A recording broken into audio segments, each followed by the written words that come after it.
Steve Dangle Podcast. Powered by Sports Interaction. Wanna bet? Steve P. The Steve Dangle Podcast. With your hosts, Steve Dangle, Adam Wilde, and Jesse Blake. Oh, no. Oh, no. What? Oh, no. Oh, yeah? Ah!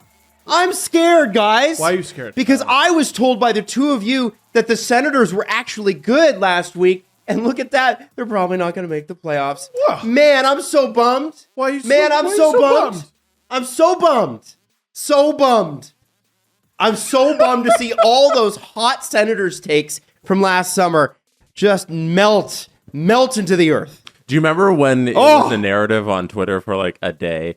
Whose top six would you rather have? The Leafs The are- Sens. Do you remember that day? I do. That was like August. Such an August-ass Twitter topic. Yeah. Oh, guys. Sens or Leafs? Who's top six? Guys, listen, let me tell you something. Nothing. And I'm sorry, Senators fans, I have to do this. Nothing makes me happier than knowing that Mark Mathot will have nothing to tweet about come the mid-April. Oh, he'll find something. He'll find something. But I do want to I want to quote tweet him because Locked On Senators tweeted something a couple days ago.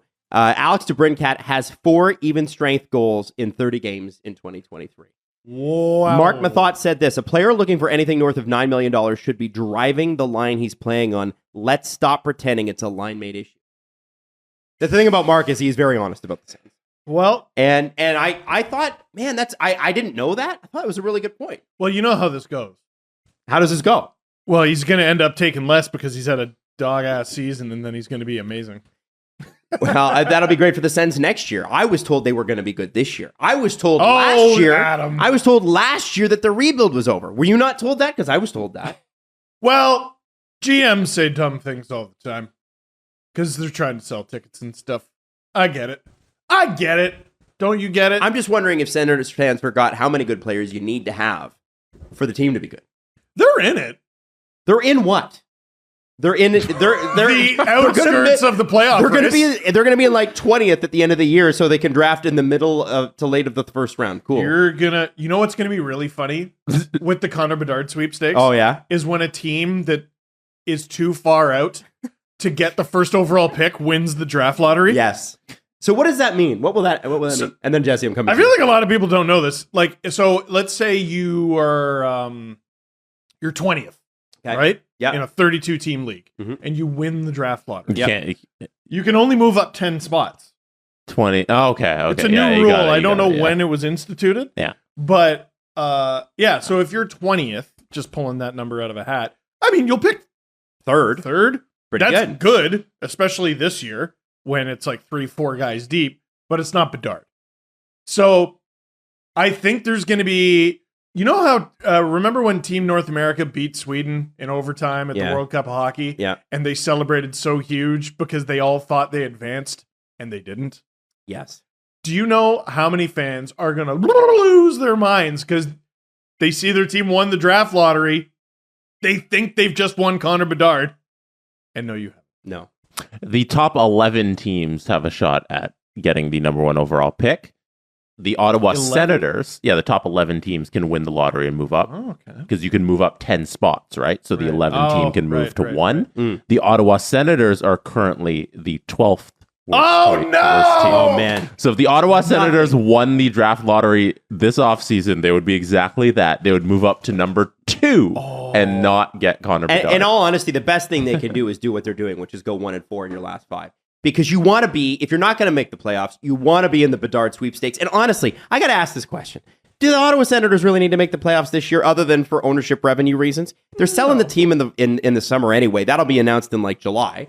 And it'll be like a Friday night news dump on like July 23rd or something. And I feel like We'll have a video on it here on SDPN. That's right. That's right. And Steve will be at someone's cottage and he'll be like, shit, I got to do an instant reaction. Someone's cottage because I'm smart. I don't want to have to do all the upkeep. Exactly. And So also I can't afford it. I'm just feeling a little like, maybe we're losing track of what the Senators should be doing this year, which is aiming to be competitive next year. They didn't have good defense. They now have Chikrin, which is great. Awesome. Love that. Yeah. Need a little bit more on the back end, and then they're going to be playing for the playoffs. You know what, man? They're competitive this year. Like, they're competitive. They're in it. It's not an embarrassment. Right. Agreed. Right? Agreed. As recently as last week, we were like, oh, they might. And now you guys were trying to make me say that they were good. Well, they're better. doing well. Yeah, they were doing well, and they are better. Let's not act like the Senators didn't take a ginormous leap forward this season, where now you can see the pieces of a potential playoff team in the future. See, we weren't saying that before the hot streak, though. We were like, oh, man, they're sort of in the exact same spot. They were always going to be a team where things had to go right for them. And as soon as Josh Norris got hurt, they were no longer going right. Mm-hmm. Cam Talbot, too.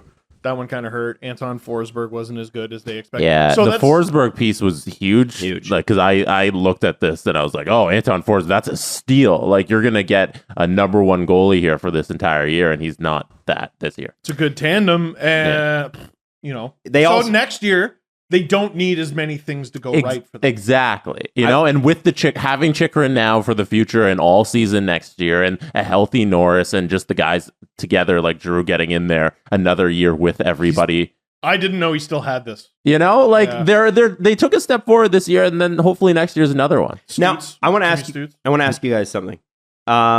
So the Senators had 73 points total last year. They now have 70. So that's a good improvement. Yes. Yeah. But you were still looking at close to a 30-point improvement to probably make the playoffs, right? That was sort of the cutoff. A little too much. A little too much. Yeah. A little too much. So we'll give them that. Can I ask you a question? When was the last time the Ottawa Senators make the playoffs? 2017. Yep. And if they don't make it this year, it's 6 years without the playoffs.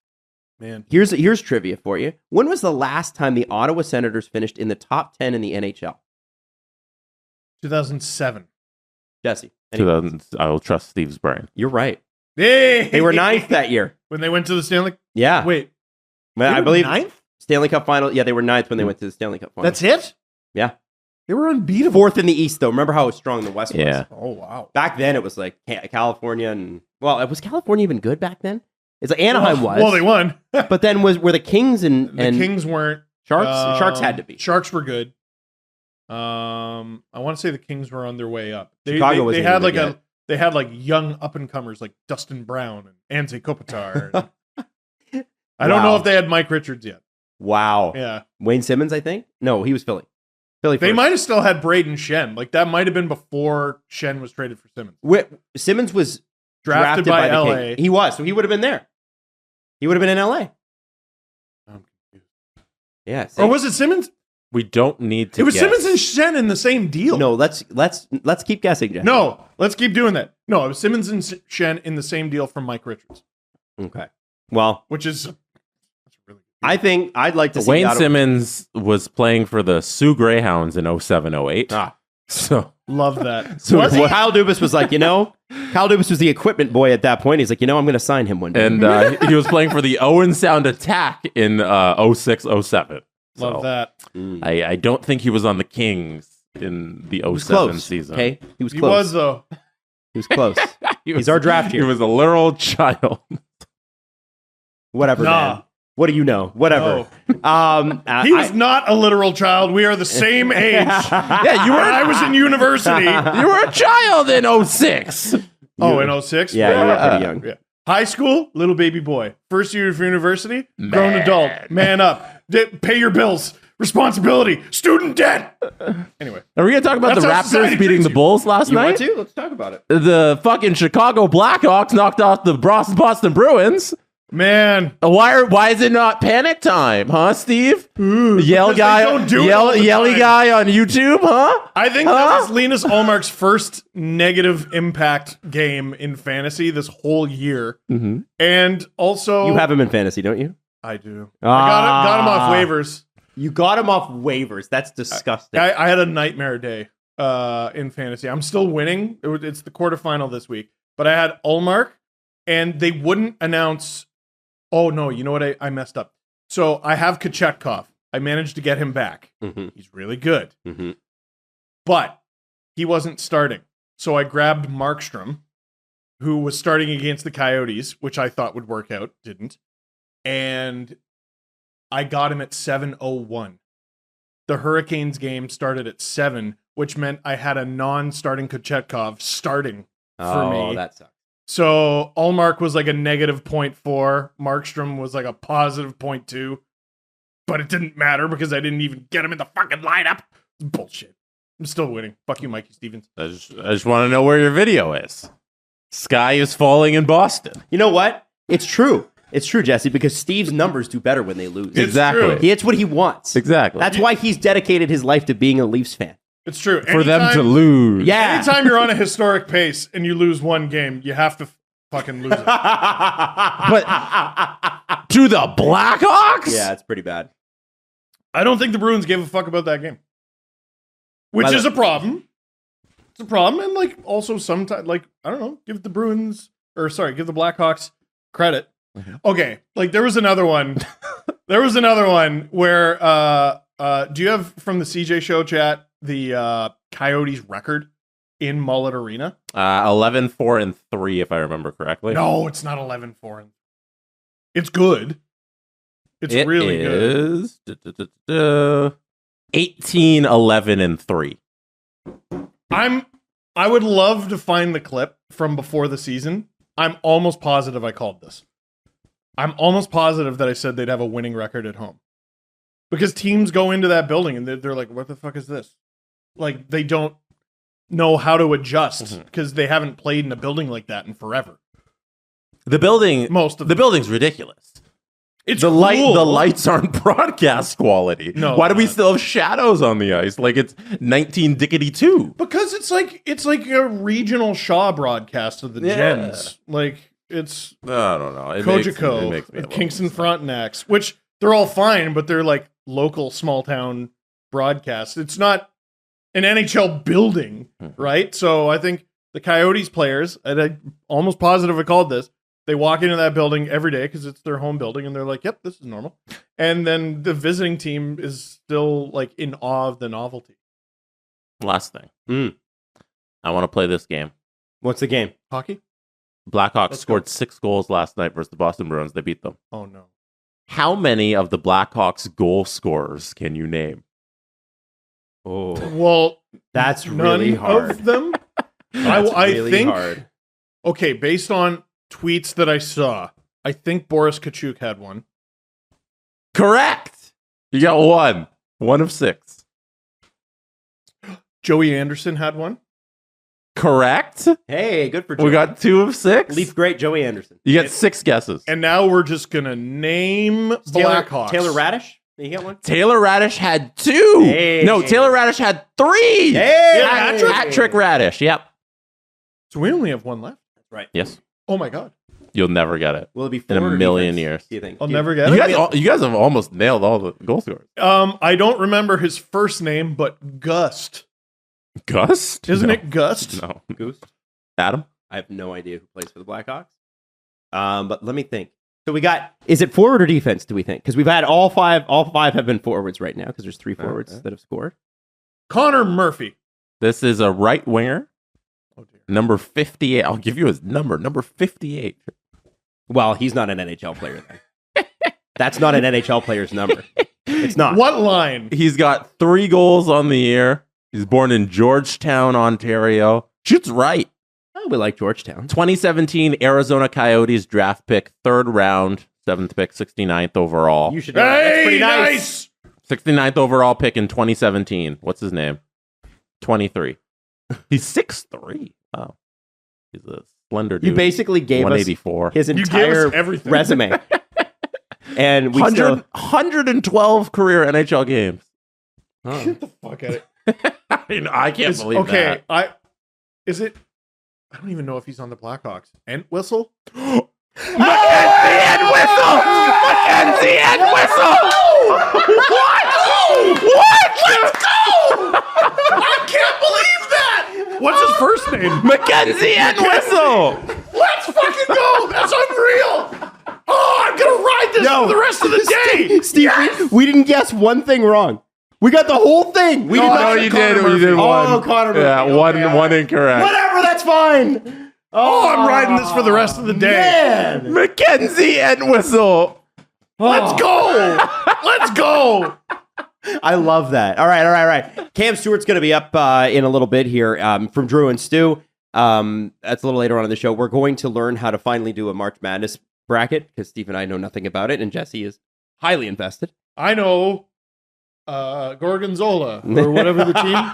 Gorgonzola. It's Gonzaga. Whatever. I'm invested like how everybody else kind of gets invested in that I care about it for 2 days leading up to the tournament. Can I say, I get mad at people that are like, all these fake losers who don't watch college basketball all year. Like, yo, I am the fake loser, and I don't mind. Listen, I can't like every sport. It's impossible. I'm a fake winner. Yeah, there you go. Well, if you do win the bracket, it would be kind of funny. In the meantime, though, did somebody say skip? Did somebody say skip? Just a reminder that if you use the promo code DANGLE starting on Thursday morning and going through to Sunday night, you'll get $15 off orders of $30 or more all over Southern Ontario and, of course, other select locations in Ontario as well. Now, we've tried a whole bunch of things, right? We've tried a whole bunch of different types of food. We've tried the chicken nuggets. I'm not sure if Steve... boneless wings. Boneless wings. Did you hear about the story, by the way? I did. It was only tweeted at me 40 times. I don't think I've ever been tagged in an article more than this one. Yeah, it was a lot. He's a guy suing a restaurant because he claims that their boneless wings are just chicken nuggets, which is true, so he should win all of the money. I don't understand why he should get money for that, though. I'm just going to tell you. I don't either. I have to say that the company's handled it really well. I'll just tell you the restaurant. They're like, it's true. Our boneless wings are all white meat chicken. Our hamburgers contain no ham. Our buffalo wings are 0% buffalo. Like, they're going in on it. Like, You know what? I have to give them credit. Like, what? Why can't the resolution be, okay, fine. Also, you get no money. It should be that. It should be that. But of course, it can't. Were you wronged? Are you out because of this? Shut up. It's deceptive business practices, is what the article says. Oh. Yeah. It's false advertising. You know what? I say up your nose with a rubber hose for that. Okay. Sorry to use such harsh language. Now, one thing that we've seen a lot when we've been talking about the skip the dishes thing is a lot of people from around the country saying, what the hell? It's not available where I am. Mm-hmm. And I get that. I understand that. So my question to you is, if we were doing Canadian cities and Skip the Dishes were to roll this out in Canadian cities, we got Mitch's Dishes. We need to have names for other cities and other players in those cities. Okay. So if it was like the Calgary Flames. Iginla's, no, we got to go with Jerome. Mm-hmm. Because I feel like he doesn't play for them. He played for a decade. What are you talking about? Because I'm going with iconic, amazing. This thing has to happen in this decade, Steve. So how about Huberdeau's Donuts or something? Huberdeau. Yeah, and it's just a various donuts around the city. Or we do Iginla. I don't know. Oh, no, we can't do that. 1982 we can't do that. from when he played. Why don't we do the Sedins in Vancouver, because they're super relevant? We could. They're coaches, I guess. Oh, let's do Gretzky in Edmonton. Berets Purees. No. Where is he? He's Vancouver. Well, no, where? He's not in Vancouver. He's not playing on the team? No, he's not. Yeah, but that's where he played. All right. I think it's a great idea. I think Berets Purees coming to a restaurant. What about Edmonton? Guys? Connors? McDeals. No, that's a different company. Oh. Can't it be that? Oh, right. I don't. They did. Yeah, no, I don't think you could do that. Yeah. You're right. Yeah. Okay. They don't own the letters M and C. They kind of do. What about Connor McMenu? Nope. I think you're just doing the same thing you just did. Okay. What about Leon Drive It to Your House? Oh, what food? I was gonna go with Leon Dry Rub. Oh, there you go. But you gotta keep it open, right? Because it's got to be a full menu, like Mitch's Dishes or his dishes. Because I'm trying to do like a food. No, we're like talking about full menu. Food. Like if they were to do an endorsement, like they did with Mitch, but in the city. Mark Stromboli. That's so bad. All right. Vladar's Tatar. Tatar's Tatar. Oh, he's in New Jersey now. What about you ruined it? And I know we're not allowed to do that. We're not allowed to do former players. What about Winnipeg? Winnipeg. Okay, well, let's go with an easy one to rhyme. Shifley's. Well, I mean, don't like know. to me, Wheeler makes the most sense because your meal comes to you on wheels, right? Wheeler's deals. Oh, there you go. Wheeler's deals. I That's like good. that. Deals on wheels. Oh, wait, I got it. Meals on wheels. No, I don't think it can be that No? one. Has that been done? What about Ottawa? Timmy's. Nope, can't do that. Oh yeah, you can't No. do Timmy's. You're right. Oh my god. Can't do that. Shabbat Chalet. Ooh, There it is. No, That's this is something. Shabbat Shabbat Chalet. various dipping sauces from around the city. I like that. I like that too. That's good. And then lastly, the Montreal Canadiens.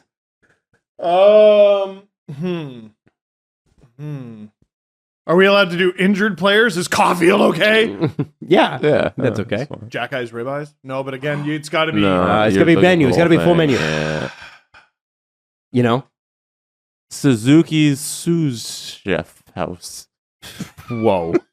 Nick's Picks. Oh, that's the best one. That's too Nick's easy. Picks is good. That's good. That's too easy. I like it. Yeah, I like it. sometimes you got to keep it simple. Listen, Jerome the Aginla. promo code is Dangle. Aginla. $15 off a $30 or more order. Obviously, Skip the Dishes. It starts at 12:01 Thursday morning, goes to 11:59 Sunday night. And the reason we asked you about the rest of the country is, well, I don't know. Iggy's Shindiggy. Stop it. Let's wrap that segment up. Did somebody say Skip? All right. So, did you guys see the Big City Greens hockey game? The animated hockey game? Oh, yes. Oh, yes. yes. Big yes. City Greens is the Sorry, I don't watch the program. yeah, I don't watch it either. I've never actually seen it, but it's the Capitals and New York Rangers played a game, and the whole thing with puck tracking and player tracking with computer animation is they were able to in real time generate a game that was completely 3D animated on the Disney Channel, which is amazing. Yeah, this is exactly the technology I was talking about. So Yeah. flippin' cool. Yeah. What technology? When were you talking about it? I know when, but most people that might be 100 episodes ago. I'm not. Maybe. It was like, I don't know, a month and a half ago, we were talking about VR technology live at the game. So it's not VR. It's augmented. Yeah, sorry. It's augmented reality. Right. Whoa, it's like I'm there with my Kleenex box. It's like I'm there. Now, the difference is this is more, I guess, VR, sort of. No, this is augmented reality. Yeah. Because you're not participating in it. It's just on the screen. I wouldn't say it's either. You know, It's its own thing. Yeah, it's its own thing. Yeah, animated, I guess. I don't know. Well, they use player tracking data to power a 3D animated Capitals Rangers game, is how they're describing it with Disney characters. Yeah, it's all powered by basically the same technology, the same player tracking technology. So the stuff that's going to be available in Arena is going to be to enhance your experience. This is to change your experience entirely and kind of make it more fun and it's I'm not used to technology this early on being this good. So I'm You really you almost expected it to be a little glitchy, right? shitty, frankly. Yeah. Like, and no, it's great. good. It's a great experience. We're not going to play a clip, but I just sent you, Jesse, a video from Natasha Gershwin on Twitter. And 10 seconds in, there's just I want you to freeze frame on one clip, if you can, and run it up on the screen. Because I thought it was amazing. It wasn't just that they did an ice hockey rink. It wasn't just that they did the players. They had, when you look at the rink itself, they got a bunch of like animals around it and like, generated people and that sort of thing. But they also did it for the broadcasters and they did it live. And this I is saw that. fascinating. I don't know if you saw Kevin Weeks, I did. but like, how cool is this? Like, how cool is that? That is so cool. And like, What a great idea. like you see like video games motion capture Mhm. and they got to wear all the little balls and stuff and the little trackers for their facial motion. Like, I don't think they had to stand there in like little bodysuits. Like, no, it's just the technology is at a place where they can just make Kevin Weeks into a goalie. Like, he probably didn't have to wear the pad. Look how smooth that is. It's incredible. Yeah, it's ridiculous that technology That's so is much as good fun. as it is. It's such a great idea. And here's the thing. And we were talking to somebody in a marketing department a couple weeks ago, and he said something that really blew my mind. We were talking about the pitch clock in the MLB. And if you haven't been watching this, there is now a pitch clock in the MLB to make sure the games remain short, right? Yes. And if you go over, it's it's a ball. Yeah, I saw someone struck someone out in 20 seconds. Yeah, That's crazy. And baseball fans were because baseball fans are super traditional, right? Sure. They were at first like, oh, rabble, and then I just saw one of the biggest baseball fans I know on Twitter. He was like, I don't know if I can ever go back to life without the pitch clock. Yeah. It's so good because It's been absolutely fantastic in spring training. the game is 2.5 hours, and really. What they're finding is with the youngins, the younger generation, kids are not watching full games anymore. They're watching highlights on YouTube, and what's driving the sports now is the creators themselves.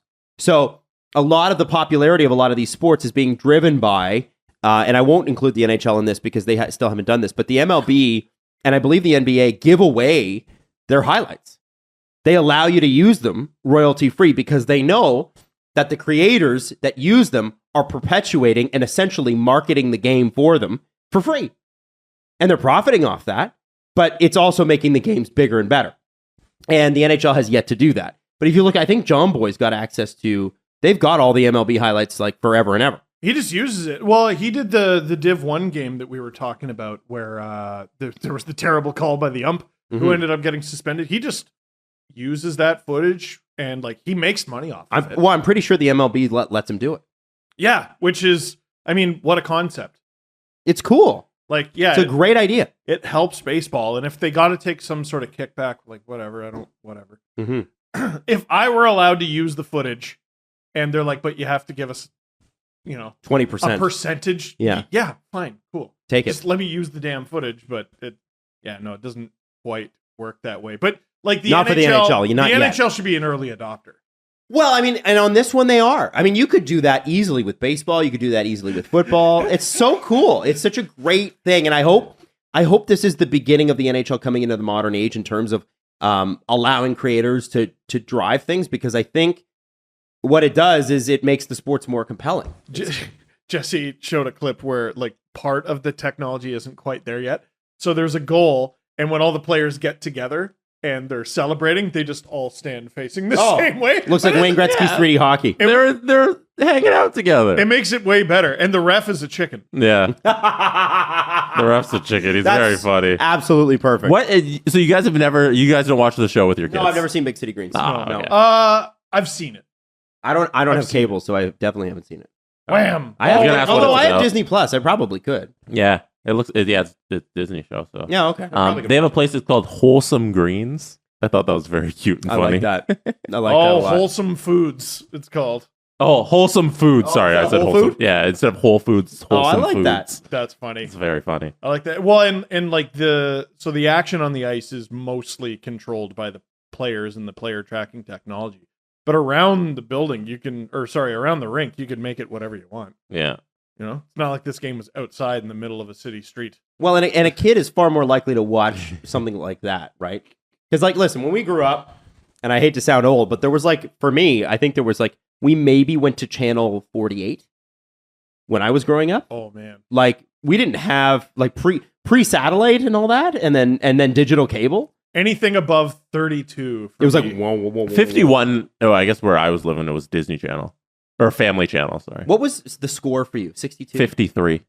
I think I was 62 for the score. I used to remember all the channels off by heart. Yeah. There were 45 was Teletoon. But there was a bunch 25 was YTV. of blank channels. Remember those channels? Just Yeah. black screen, and you're like, what is this? There were several things to me as a child that indicated you were rich. Number one, you brought Dunkaroos to school every day. Ooh. Number two, you had a in-ground basketball. And number three, your TV went above 40. what was Much Music for you? What channel? 29. 29. Yeah, I Okay. had 29 as well. You had Much Music. You must have had that. Yeah, 30? Yeah. I thought it was. So based on the competition available when we were growing up, Mhm. cartoons came on at a specific time. Yes. There was no Cartoon Network. There was no Teletoon. So you when you wanted to watch cartoons, it was Saturday morning, or you put in a VHS. I sound super old, but what kids today have is the ability to watch this shit at any time. When did you grow up? You didn't have Family Channel? I didn't have Family Channel. No, my family. No, cheap. I had cheap. Teletoon. I had Teletoon. Yeah, or YTV. I had Teletoon at my mom's YTV house. is free. Yeah, Teletoon at my mom's you guys house. had YTV. My dad was like, you don't need to watch more TV, and then we didn't have it. What the hell do you need to watch more TV for? You watch enough hockey as it is. So the thing is, what I'm saying is that kids there's so much competition for kids and their interests now, and hockey it's sort of like a tough sell when you've got 40 hours of freaking Cocomelon available on Netflix to go up and actually watch a thing. So this is really cool. I hope they do this with like Formula One as well. Like, how fun would that be if they had a bunch of like race cars that were with Lightning McQueen? You know what I bet? Yes. You know what I bet this game wasn't? Blacked out. Can we fucking stop? We have to stop. Imagine. It's 2023. We got to stop. Yeah. It's over. Blackouts are ridiculous. There was a viral clip the other day from the NBA where a dude who lives in New York couldn't watch the Brooklyn Nets. He's like, I'm in New York, guys, and I watched that because the NBA has the same things with restrictions on blackouts. And what did that guy do? He either stole it or didn't watch. Right. Mm-hmm. So you lost a viewer for no reason. Yeah. I think the prevailing thought is, people are going to simply call their provider and purchase it. Nope. Hey, speaking of which, the reason the blackouts exist, by the way, are regional broadcasters.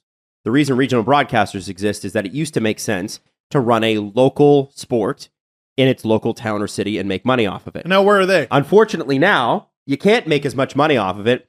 And Bally Sports, which is owned by Diamond Sports Group, the largest regional sports network in the United States, has filed for Chapter 11 bankruptcy. They missed a $140 million interest payment. Can you imagine that? That's their interest payment. They own 19 networks under the Bally banner. Those networks have the rights to 42 professional teams, 14 baseball, 16 NBA, and 12 NHL. The company said in a release on Tuesday, and this is from AP, that it expects to continue to operate during the bankruptcy process and that coverage of the games will not be affected. Diamond Sports is also negotiating a restructuring agreement with its debt holders. A lot of times what they'll do is they'll restructure the debt and the payment plan to make it easier to pay off. And then, because again, if you borrow, imagine the kind of money you have to have borrowed for your interest payment to be $140 million, right? And it goes back to that old money thing. It's like, if you borrow $10,000 and you can't pay it, you have a problem. If you borrow $10 billion from a bank and you can't pay it, then you both have a problem. And so the debt holders in this instance have to work with Bally. Otherwise, if they go file for bankruptcy, they wipe out the debt. Listen, yeah. And the company doesn't exist anymore. Is the cap going up? Well, I think that means that they're going to be paying still for their rights. St. Clair Broadcast Group bought the sports network from Disney for $10 billion in 2019, and obviously, you know how the last few years have played out. They own $1 billion in rights currently, mostly to baseball teams. So the idea that the rights would affect the NHL cap is weird to me because the majority of the money that they have spent on team rights is in baseball. So like majority as in I think it's over 80%. So if it's 80% of $1 billion and then the NBA is involved as well with 16 teams, then the NHL is probably on, what is it, $30-40 million? Because the NBA is going to be freaking a lot. Yeah, a lot. So and we're going to talk about this. We're recording Agent Provocateur after this, Jesse and I. And we're talking to Alan about it. If the NHL tries to sell that to you, it's probably a lie. It's probably... Yeah, this isn't an NHL issue. This is a mainly MLB issue where they have their season coming up and they need 17 teams to get a broadcast partner. Yeah. Yeah, because these rights would have already been paid for. Yeah, most of those deals are probably taken care of at this point in the season where we have 20 games left for most of these teams. It's probably not an NHL issue, so that shouldn't be an excuse for Bettman to lower the cap or to keep it similar. Well, that remains to be seen, but I would say that you can't. The cap isn't based on next season. The cap is based on hockey related revenues this season. And so, yes, it is. Well, no, it is. I know, but but that's my sweet summer child. But that's the rule. So if you, I have a hard time believing, because here's the thing: it's the interest payment they didn't pay. It's not the teams. They paid the leagues. If they hadn't paid the leagues, they wouldn't be running the games. So it's the interest on the loan they didn't pay. So the leagues are paid up. The question you asked, Steve, about what about next season is, I think, the most fascinating question, because the 14 NHL teams, the way it's going to go is they've got to find a new way to broadcast these games, and they're either going to link up with other regional sports or networks, find a new channel on cable to produce those, or they're going to hopefully come up with some innovative way to broadcast the game, which might cost the user more, but be more beneficial in the end because of the experience. If I'm a Tampa fan, like let's because I think Tampa is one of the affected teams. If I'm a Tampa fan and the Lightning are broadcasting their own game, I better be able to watch that anywhere in the States, in Canada, in fucking Madagascar. I better be able to watch. You should be able to anywhere, because it's the future. I don't know if you've watched MLS on Apple TV. No. I know you're not a huge MLS guy, but it's easy. You simply go on Apple TV and watch turn it on and it shows up. Yeah, it's 2023. That's how it should work. Well, and I wondered about that. Like, did the NHL miss the boat? The rights conversation last summer that they had, which was great. I mean, ESPN paid a fortune, TNT paid a fortune. That's great. But did they miss an opportunity by not going to the streaming services and going, what would you offer? There was no conversation even had. And I wonder, maybe the streaming services were like, we don't care about hockey in the States. But I can tell you this. You want to win streaming in Canada, admittedly, 10 times less the market. You want to win streaming in Canada, you got to own hockey. So if you want to remain relevant as a streaming service in Canada, which is an important enough market, you got to own hockey.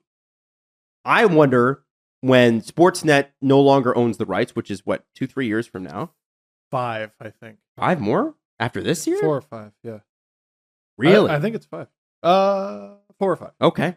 It's a lot. I wonder how many people are going to be lining up to go, I need to take those Canadian rights. And how much competition Sportsnet will have to retain it. It's going to be fascinating.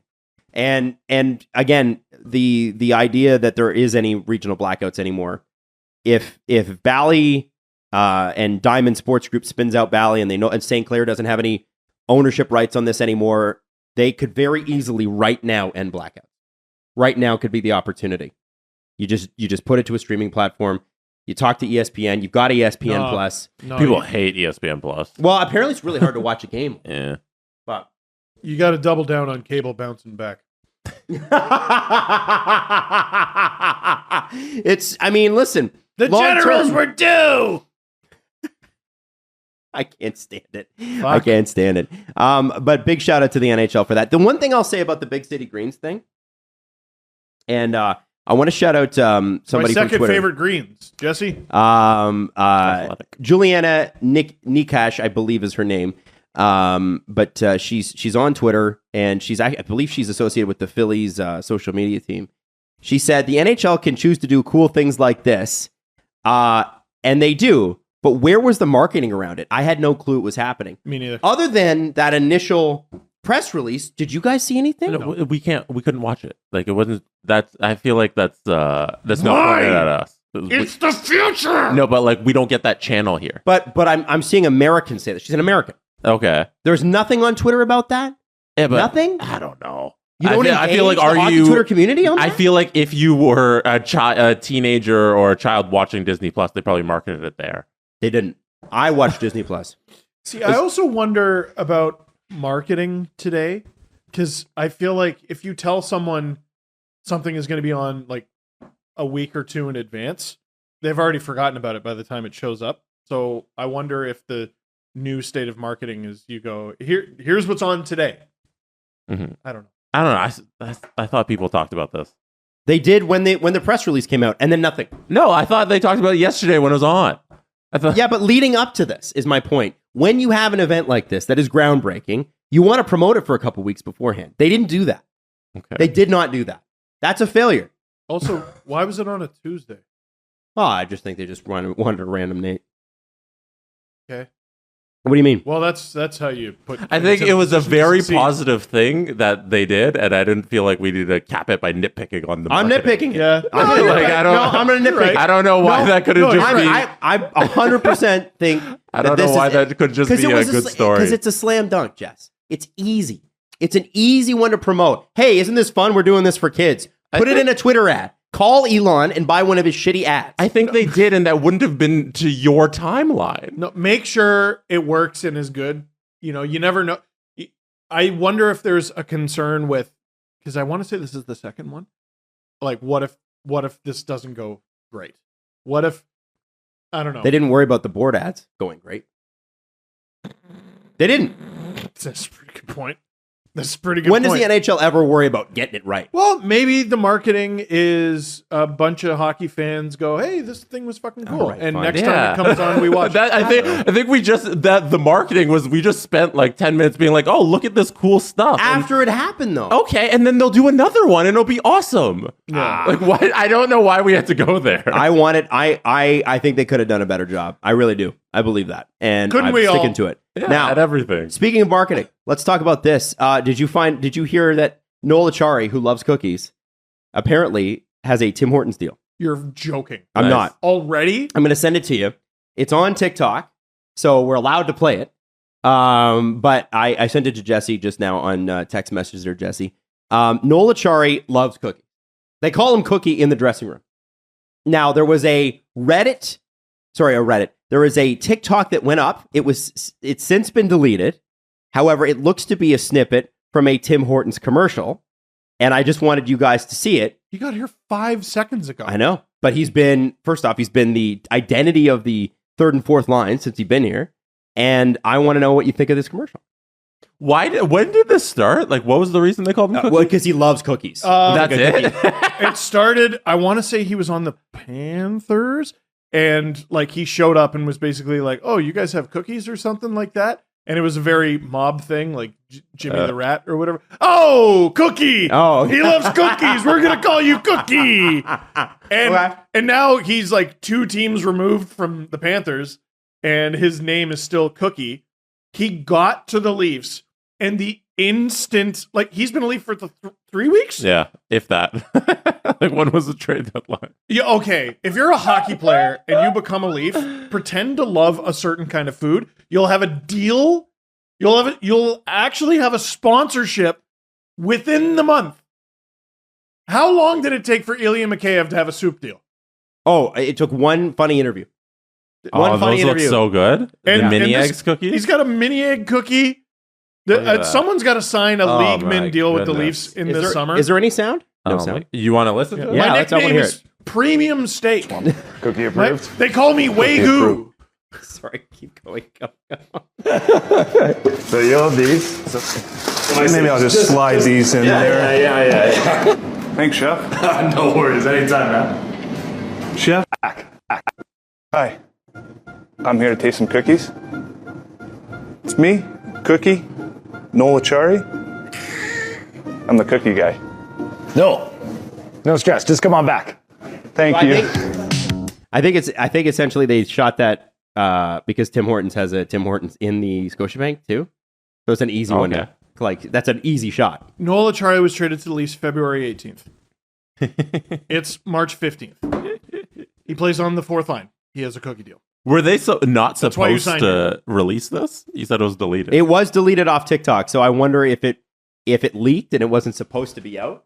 But it's there and it's making its rounds on Twitter. Like, they've barely even been home. Yeah, Like, he became a Leaf less than a month ago. They've had 3 home games. 3 practices. It's still even? up. Is it up? Yeah, it's Oh, a okay, paid good. partnership with Tim Hortons. Oh, it is. Okay, yeah, good. Yeah, it's still there. Yeah. He's been a Leaf for less than a month. He hasn't played I don't think, a moment above the fourth line. Mhm. They've been home for a grand total of like a week and a half total of days. And he has shot a Tim Hortons commercial. But here's my question, Steve. Sign with the fucking Leafs. Steve, does Noel Acciari rock? Oh, absolutely. Do cookies rock? Yes. Okay, so then it's an easy deal. it's easy. It's easy, and that's the thing about playing in Toronto is you're yeah. instant. You're instant. Like what's it? Sidney Crosby or John Tavares who did Brett? Crosby. Crosby did He has bread. a bread deal. John Dempster, Tavares right? did coconut Dempster's, water Yeah. for a long time. in Rabba. You Yeah! couldn't go into a Rabba without seeing John Tavares has his own cereal. He does. I ate it this morning. Oh yeah, you buy it? Yeah, I see it at the grocery store all the time. I hadn't seen it for a while, and I was like, "Fuck, I love that. I'm gonna grab that." And I ate it this morning. Sobeys. Yeah. Fuck, it was Sobeys. There you go. What is it called? Something 9-1. It's like Kellogg's. Is it Yeah. Yeah. It's granola cereal. There's like little blueberries and chocolate in it. some kale? There's no kale. No kale. There's no kale. It's, Any you front put foot? kombucha in it instead of milk. No, This is the recommended way to eat it. It says on the back. I love that. delicious. Yeah. No, Okay. It's amazing. it's very good stuff, dude. If you're like, should I take this deal or this slightly less deal in Toronto? Name yourself after a food, you'll be a millionaire. And the great thing is too that if you get an endorsement deal, you don't have to pay escrow on that. The players have to pay like 20% escrow on every paycheck. You don't have to when you do the endorsements. That's where you make your money. Yeah, but taxes, Canadian taxes. Yeah, and you can't buy a house here according to an agent who doesn't know what they're talking about. That's Dan Milstein. He's wrong. He tweeted that. That was Dan Milstein? Yeah, Dan Milstein tweeted that, and it's. I thought it was someone else. No, you can. It was Dan Milstein. You can trust Okay. me on that. Well, why are all his clients here? Exactly. That's what everybody's saying. Didn't you just sign a guy up in Vancouver for 2 more years? Yeah. He was He's like, practically like Patrick Alvine. Yeah, whatever. No, Dan Milstein is the GM of the Vancouver Canucks. yes, yeah, exactly. They're buddies. Alvine, whatever. I am jealous though that Vancouver got Kuzmenko. He's pretty cool. And Mikheyev. I like Mikheyev. Yeah, I know. Ryan O'Reilly will be back for the playoffs for the Leafs. Kyle Nice. Dubas said, as far as like breaking a finger goes, he said the way that the kind of break that he got, they got lucky on. Able to fix it up quick. Good news. You know what's funny? Like all the, I think we all know what a hockey guy is. Yeah. Like all the hockey guys I've spoken to, they're like, he's fine. Really? Yeah, because like it wasn't even like muscular stuff, ligament stuff. We worry about that. But like for a player like Ryan O'Reilly, as injuries go, broken finger, you take that. Okay, what was he coming off of? A broken foot? Yeah. Again, bone. It's not good. You don't want to break bones, but it's an easier recovery than, having to fix your knee from scratch like Connor McDavid. Right. Like, how the hell did Or he pull that off? rehab it from scratch like he did because he didn't Yeah. get surgery.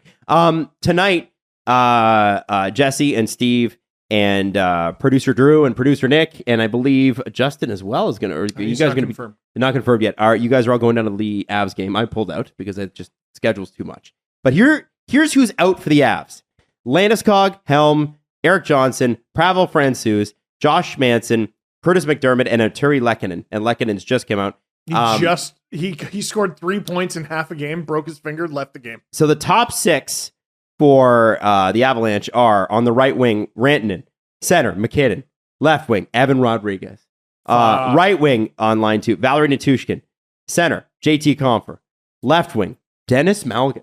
So we Let's have go. 2 former Leafs in the top 6. Now on the fourth line, Rodriguez is the other one. Matt Nito, Alex Newhook, and Alex Galchenyuk. They have a former Leaf on every line. Oh my God. Well, no, they don't. Third line. Third line, no. You got the star Logan O'Connor on the third Yes, line. that's right. Yeah. You like Logan O'Connor? I liked him in the playoffs. He was good. Yeah. But Big game Logan. so is Malgin going to get a hat trick in call. Toronto tonight, guys? Is Is this the J? no, absolutely. Two Evan goals for him. Rodriguez. Evan Rodriguez, Evan also a former Rodriguez Leaf, yes. hat trick, yeah. Yeah, the Galchenyuk hat trick is 2 goals for his team and 1 for the other. He was a great Leaf, but fuck, I'll never forgive him. Oh man, he was a very good Leaf. But that giveaway in overtime overshadows everything he did.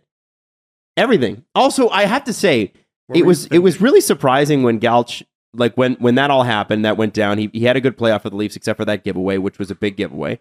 And then he scored the game tying goal. yeah, and then the Leafs tried to re-sign him in the offseason, and he was like, "No, I don't think I will." Yeah, he fucked up. And now he hasn't been able to stick in an NHL lineup since. No, in fairness, what happened this past summer is the Avs were going to sign him, and then he got hurt, and then it didn't make sense to sign him Because you want a cap relief. Yeah, so I think he was on an AHL deal. I'm not totally sure, but at some point, after playing with the Colorado Eagles and rehabbing from whatever his injury was, they called him up, and here he is in Toronto because, of course. Wow. Now, the last time the Avalanche came to Toronto, do you remember the score, guys? I think it was 8-3 against Jonas Johansson, I think. And I'm willing to bet the Avalanche remember. Do you think the Avs win tonight, guys? I hope not. Jesse, what are your thoughts? What are they coming off of? That's a good question. It's a good question. Because the Leafs tend to do a good job of... The problem is they have too many games, like their game against the Buffalo Sabres, but they usually bounce back pretty well these days. They are 6-3-1, 2-game win streak right now. 13. At least they're going to win. Yeah. Why? Yeah. Why? Because they're playing. The Avs are playing well. They just beat up on Montreal 8-4. Fat and happy. Yeah, they're good. They got 2 more games on the road trip to make it up. They can go beat Ottawa and Detroit. Leafs are going to take this one coming off of a loss. Leafs always play well after a loss. Shen's back. Vibes are good. Yeah, but Shen won't play till this weekend. Yeah, but he's back. Yeah. Vibes.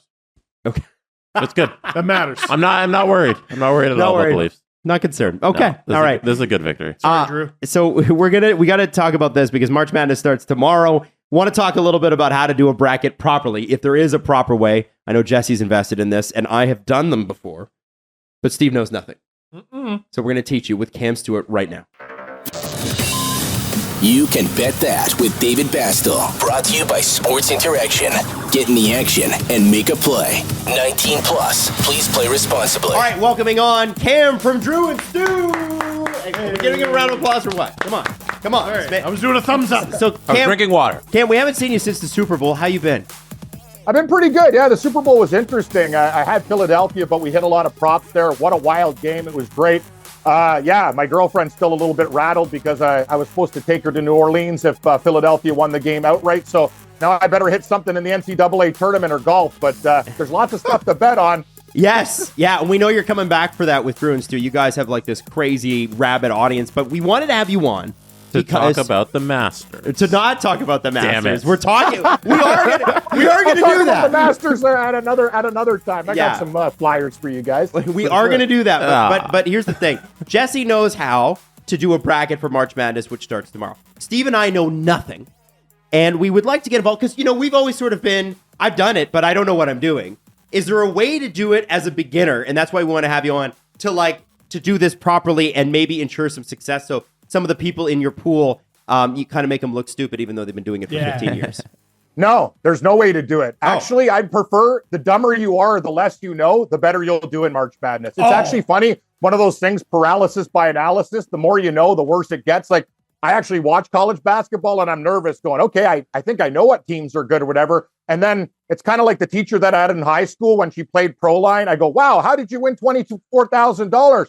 I went to the city that I'd rather vacation in. I'm like, oh, okay. So my research all week, that was pretty stupid. What a waste of time. Like, you know what I mean? That's how people win this stuff. You take a few underdogs, but you have to ride a couple teams that you like, I guess, go all the way. And this year it's pretty wide open though. Like they're like, I'm going to say this, guys, an 11 seed, a 12 seed, they can win a couple of games, but actually winning the whole thing, you want to take a 1 to a 3. Okay. I don't think there's like Flyers that can actually go all the way and win. There might be a St. Peter's this year. Back in the past, George Mason, you can get to the Elite 8 or the Final 4, but actually winning the whole thing, eventually it catches up with you. So, the team that's basically, a lot of people like Houston.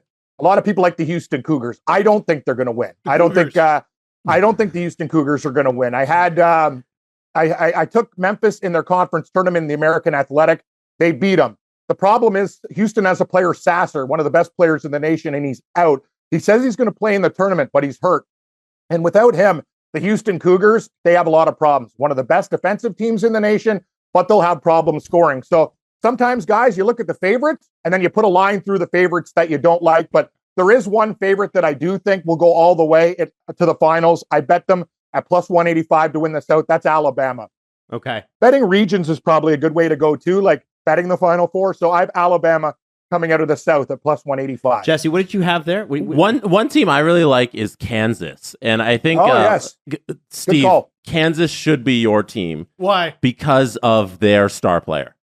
You're going to absolutely... James Reimer? Nope. No. You're going to absolutely love their star player. Who? His name's Grady Dick. Let's go. Dick, you know what? And Dick can shoot, guys. The problem is when Dick doesn't shoot, they got big problems. Erectile dysfunction. And that's the problem with Kansas. Dick needs to be on fire and really hit. Anyway. He's a great basketball player. Yeah. Unfortunate name. Viagra line too. Anyway, But- I don't know what's happening here. But he is actually a really good player. Yeah, Good he's call. a great player. They're a good bet to reach the Final Four. Like, get decent odds on that. But yeah, Steve, I think you should be rooting for Kansas and Grady Dick. Grady Dick. Listen, all this analysis aside, which team is named after the fiercest bird? That's a good question. That's a good question. I know. Might be the Jayhawks. Oh, I don't know if a Jayhawk's a fierce bird Yeah, there, no. Steve. I party with these guys in Vegas. They're usually 350-pound guys wearing windbreakers from 1982. So I wouldn't think the Jayhawk. He's more of a drunken bird. I think he's the type of guy you'd like to go. Birds had a keg party. That's the guy I want to party with and do funnels. Okay. The Jayhawk. Okay, well, I want the team with the fiercest bird to win. okay. All right. That's a good question. That's a really good Adam, question. do you have an answer? In I'm the looking. interim, I'm going to go with Grady Dick. I don't know what a paladin is, but there are paladins. Is that a bird? wizard. Furman. It's funny you guys mentioned Furman. And out of the games, I actually like them to cover the spread versus Virginia in game one. A paladin, I think it's like a diamond or something. Anyway. Okay. Oh. What I'm about not gonna- what about the I'm not gonna get Creighton into Blue it. Jays? 6th seed. Cheap. A lot of people like Creighton. We like the Toronto Blue Jays That's here on right. the show, fellows. So Yeah. we do like Creighton. And there, I what have about them winning a Aggies? couple games. I know who I like though, guys, out of the Midwest, Texas. Let me Okay. explain. I know you guys like Kansas, but Texas at plus 350 on Sports Interaction, I think that's a very good bet. They played Kansas the last 2 games and beat them by a combined 36 points. This team's hot. They had some coaching controversy earlier on in the year. The kids don't care. Chris Beard's gone. Doesn't matter. Watch out for Texas. I have them to win the Midwest at plus 350. Okay. Hot team. Now, before we wrap it up, it might be this one, guys. It might be this one. I think I found the fiercest bird. The Iowa Hawkeyes. Oh. Let's go, Iowa. Yeah. He's a pretty good. Is a golden eagle stronger than a Hawkeye? I don't know. I don't know. Head in the East. I don't know. Ooh. Oh, that's Golden tough. Eagle. That's tough. I have no idea. But you need a varmint rifle to get a 3-star golden eagle. That's right. Red Dead Redemption, too. Hey, You guys want me to give you some, I just have some regional picks. And Give a it to couple us. Flyers if you want. Give it to us, I got please. Alabama to win the South at plus 185. I like Marquette to win the East at plus 450 with a sprinkle on the Memphis Tigers. See, that's a fierce cat. 12-1. West, we're going with actually the team everyone loves, except for this year. Gonzaga at plus 425. I also like TCU as a crazy dog at 10-1 in the West, and Texas plus 350. Alabama to win it all at 7-1. Cam, thank you so much for joining us today. It's such a pleasure to have you on again. And we're going to have to do this a little bit more because I know the Masters are coming up, and Jesse desperately wants to start go. on that. But also, Amazing. Enjoy March Madness, and it's great to have your show back, man. We're pumped to have you guys back and doing more picks on the network. We appreciate it. Love my boy Cameron too, Drew Steve, and watch Casey Dick. Light it up, baby. Let's go. Woo! Let's go, Dick! And here's what you need to do. Go to sportsinteraction.com. You can check out the March Madness bracket. It's free to play. We're all doing ours. And Steve, get your Angry Birds. Let's go. Fierce! Absolutely. It's going to be a lot of fun. Hey, have you tried Surfshark? Listen, a lot of people don't know exactly why they would use a VPN. It kind of seems good in the moment, but why would you use a VPN? Well, there's lots of reasons, and there's lots of really great ones. Streaming services, cheaper flight tickets, online security. Why do you want to hide your identity online? Well, there's a lot of reasons. There's a lot of people out there wanting to take your identity. Now, obviously, sometimes in different locations, you can get access to different things. I don't know, subscriptions to sports broadcasts, for one thing. VPNs do a really great job of hiding where you are. And obviously, you can then have access to the fringe benefits of that. I'm not saying anything particularly, but you know what I'm saying, right? Also, again, the online security element's a huge thing. And we want you to try Surfshark. And the great thing about Surfshark is there is no risk in trying Surfshark. We offer a 30-day money-back guarantee. It's really, really simple. The only thing you need to do is check out surfshark.deal/dangle and enter the promo code dangle, and we're going to give you 83% off and 3 extra months for free. Again, you can get Surfshark VPN at surfshark.deal/dangle. Enter the promo code dangle for 83% off and 3 extra months for free. Just to hide your identity. And, save a little money too with things that you can stream, if you know what I'm saying. And while you're on the website, you might want to check out Surfshark One or Surfshark Alert, Surfshark Search, or Surfshark Antivirus. Not things you can say 5 times fast, but extremely useful.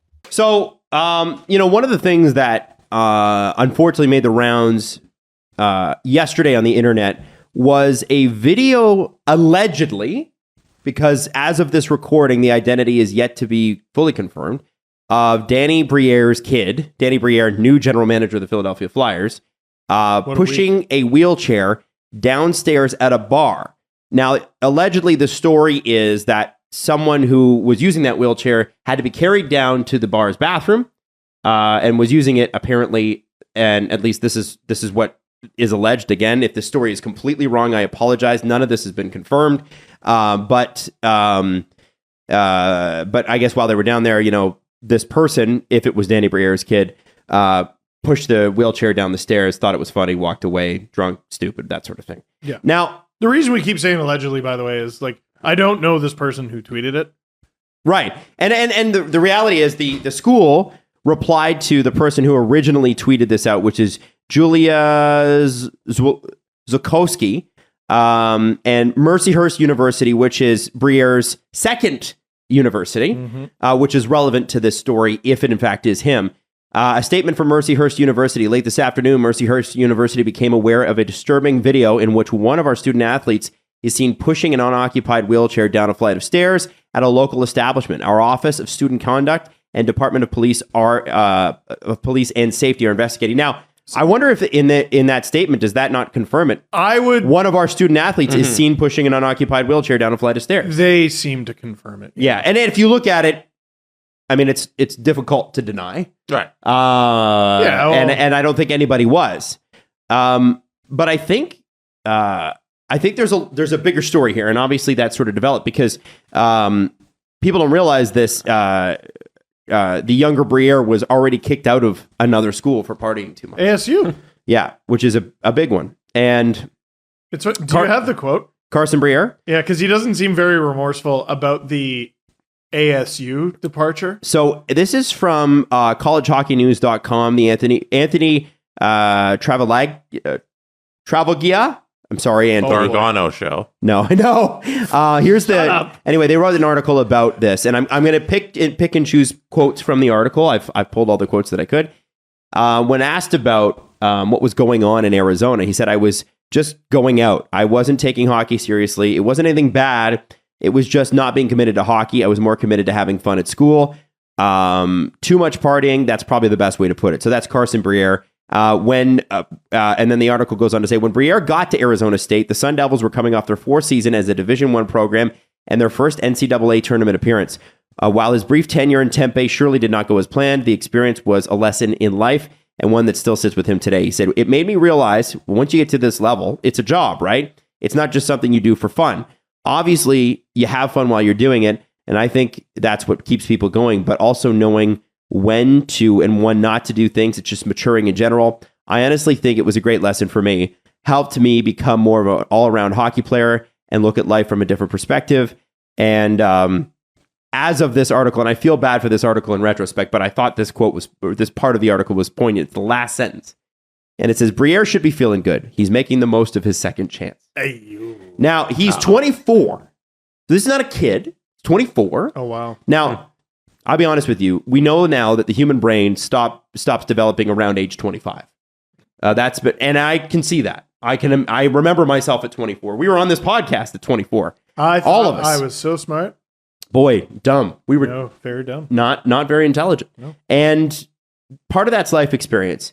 But I think what people were so upset about, it's not that hard at any age to know that pushing somebody's mobility aid down some stairs is a bad idea. And obviously, I don't know that people realize or understand how difficult it is to A, get a wheelchair made, and B, get one made to the specifics of your abilities or what your needs are. And Steve, you got direct experience with this. Well, yeah, because the chair he pushed down the stairs is very similar to the one my sister used and uses.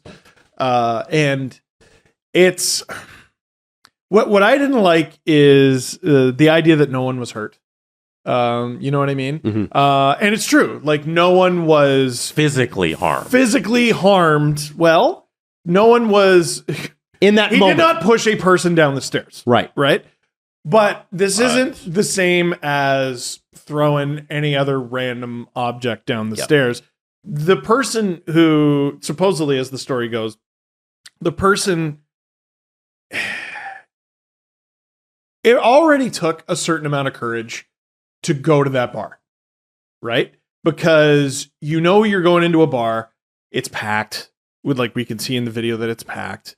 It can't be easy or fun to maneuver a wheelchair, even if you have someone helping you do that. And when you go to a bar, you might have even had to call ahead of time to be like, hey, what's your bathroom situation like?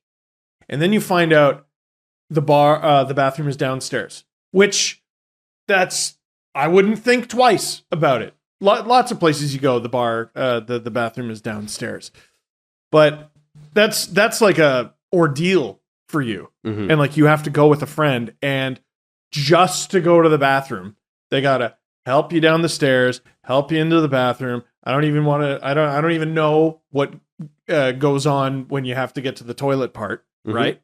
So it already takes courage to go about your night and have everything go smoothly. And not everything goes smoothly because this dude threw your wheelchair down the stairs. Like, I don't know if the thing was destroyed. It looked like a couple parts came off. I saw the foam seat cover, which is usually like Velcro or whatever. Oftentimes they're finely tuned to the specific person too. Yes, because it's not.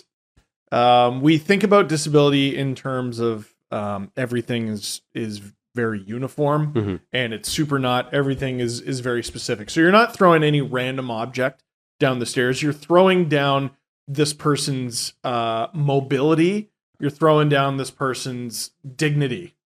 Basically, you yard sailed that poor girl's night. The instant that happened. First of all, someone's got to lug that fucking thing back up the stairs. Then they have to go get their friend.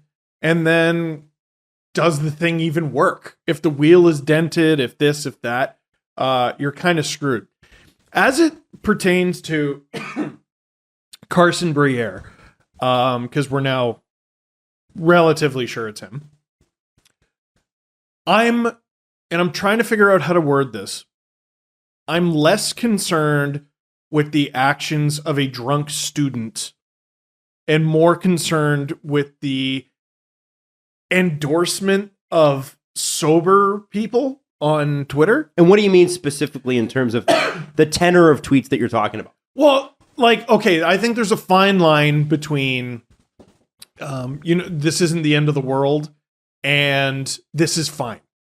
Like, I saw like, dude, this, I don't know why some people have this instinct to instantly jump to Carson's defense. Let's not cancel Carson because this isn't a big deal. It is a fucking big deal. And I think a big part of the problem is people don't take the time to understand or even care about disability. And I think a lot of that comes from parenting. I think a lot of that comes from it's just sort of this hushed up thing. And student athleting. Yeah. I think that what's that thing for Friday Night Lights? Or is it one of the movies I saw? It's like, oh, I don't go to school, I play football. You know what I mean? There is, I think student athletes, certain student athletes for sure, have a different experience than the rest of just an average person, average student, that sort of thing. Yeah. The expectations are different. The grades are different. The way they're graded is different. You know what I'm saying? They're treated like all-stars from a young age. And I'm not saying 100%. And I think My dad's the GM of the Flyers. Sure, and I don't know Carson, so it's impossible for me to know what he's like personally. All I can go is of what I read in that one article and what I saw on the screen, and it's not great. And I think what is the tweet I saw the most sounded like this. It was, what, you never did anything stupid while you were drunk? Does that make so that's cool, but like so we give that a thumbs up then? Like then you know what? I hadn't thought about it. The boys will be boys kind of reaction doesn't take into consideration people with disabilities who see a video like that and then their reaction is, oh, this is what this person in society thinks about me. Yeah. And like they don't even consider all the background work that goes into me just having this chair and everything you outlined about getting down the stairs and the courage it takes to get to the bar. And it's like, oh, like my place in society it's so much lower than it was like seconds before I saw this video. Well, like that's what you think of me. Inclusion, because I think what a lot of people probably came away with is, fuck it, I just won't do it.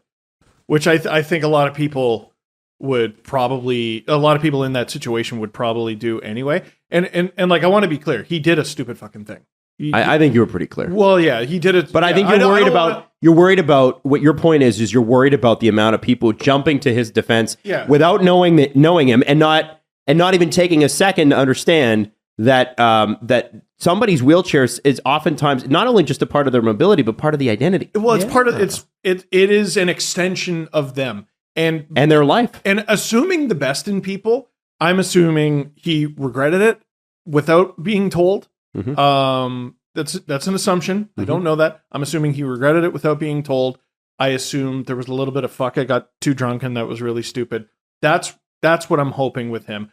I assume he is going to apologize. I assume he is going to do right by this person. Some sort of penance. Like it already seems like the school is going to reprimand him in some way. I assume he is going to make it up to the girl in some way, shape, or form. And hopefully do maybe community service or something like that. Yeah, something. Yeah. Like he doesn't need to be a leper. I'm not saying that. But what concerned me was just, I don't understand why he needed defense. He didn't. There's nothing to defend. Yeah, at all. Like, why do you feel the need to defend him? And not, like, my reaction to that is, oh my God, I feel so sorry for anybody who is in a wheelchair who watches that and their reaction to it. Yes. Like, cancel culture. You canceled her whole fucking night. Yeah. You canceled, like, her whole next day. Like, think of what a pain in the ass it is. And a lot of people listening right now have had to deal with this. Think of what a pain in the ass it is and how much it affects your life when your car breaks down. Like, even something really routine. Mm-hmm. Fuck. Now you got to find a way home, and you probably got to find a way to work, and you got to find a rental car, and you got to do this, and you got to do. What if it's your fucking? It's moving from room to room. It's an extension of you, right? And I just think a lot of people don't understand that. And when I said the parenting thing, again, because like I had a laundry list of questions when I was a kid, and they were answered immediately because Rachel is my sister and her parents were my parents, and I would simply ask her parents, who are my parents, the questions that I had. I think kids have questions, quote unquote normal kids have questions about different types of disabilities, and they can be brash about it. There's lots of there's TikToks, basically poking fun at the fact that kids have no filter, sure, and no decorum, right? And they'll just ask an awkward question out loud. But I think what a lot of parents do is they go, shh, don't ask that. And those kids turn into teenagers who turn into adults who don't know anything, right?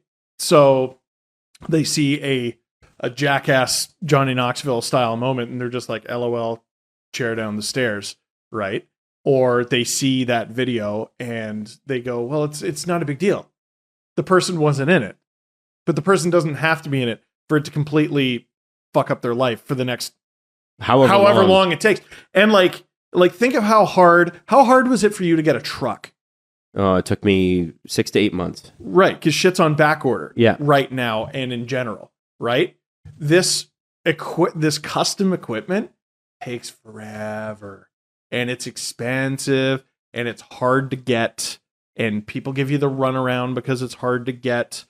I'm just going from my experience, which is still as an observer, right? I'm not Rachel, right? So I don't get to assume her identity by saying no, but I know the plight. You've watched it up close, Steve. That's the point. Yeah, right. Nobody's saying that you use a wheelchair regularly. No. We all know. But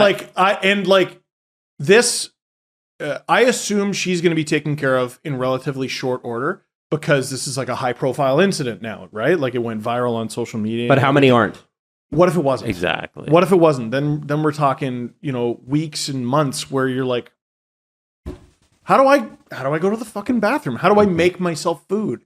How do I go about my day? Like I think, people. I think a lot of things. we could be here all day. Yeah. How is your first reaction not sympathy for the person whose chair that was? Yeah. And then for the physical disabled community? How was your first reaction? My first reaction wasn't that. And the only reason is because my first reation was, what a fucking moron. Right? Yeah, that was my instant reaction. Was in there. My hope. I wish I had gone to empathy first for the persons, Jesse, because I would be a better person. And I hate to admit that I'm not, but I'm like, this fucking idiot. Every time you're at a bar on a Saturday night, you could say that about somebody there. Of course. But that was a fucking idiot move. And by the way, just because you did drunk, stupid shit in college doesn't mean it wasn't stupid. Yeah, like you think I didn't? Yeah, we all did drunk, stupid shit, and that's the thing. It was stupid. Mm-hmm. But this person is squarely in their mid-20s and knows better. And my hope and assumption though is his reaction was, what a stupid fucking idiot. Yeah. When he saw the footage. Yeah.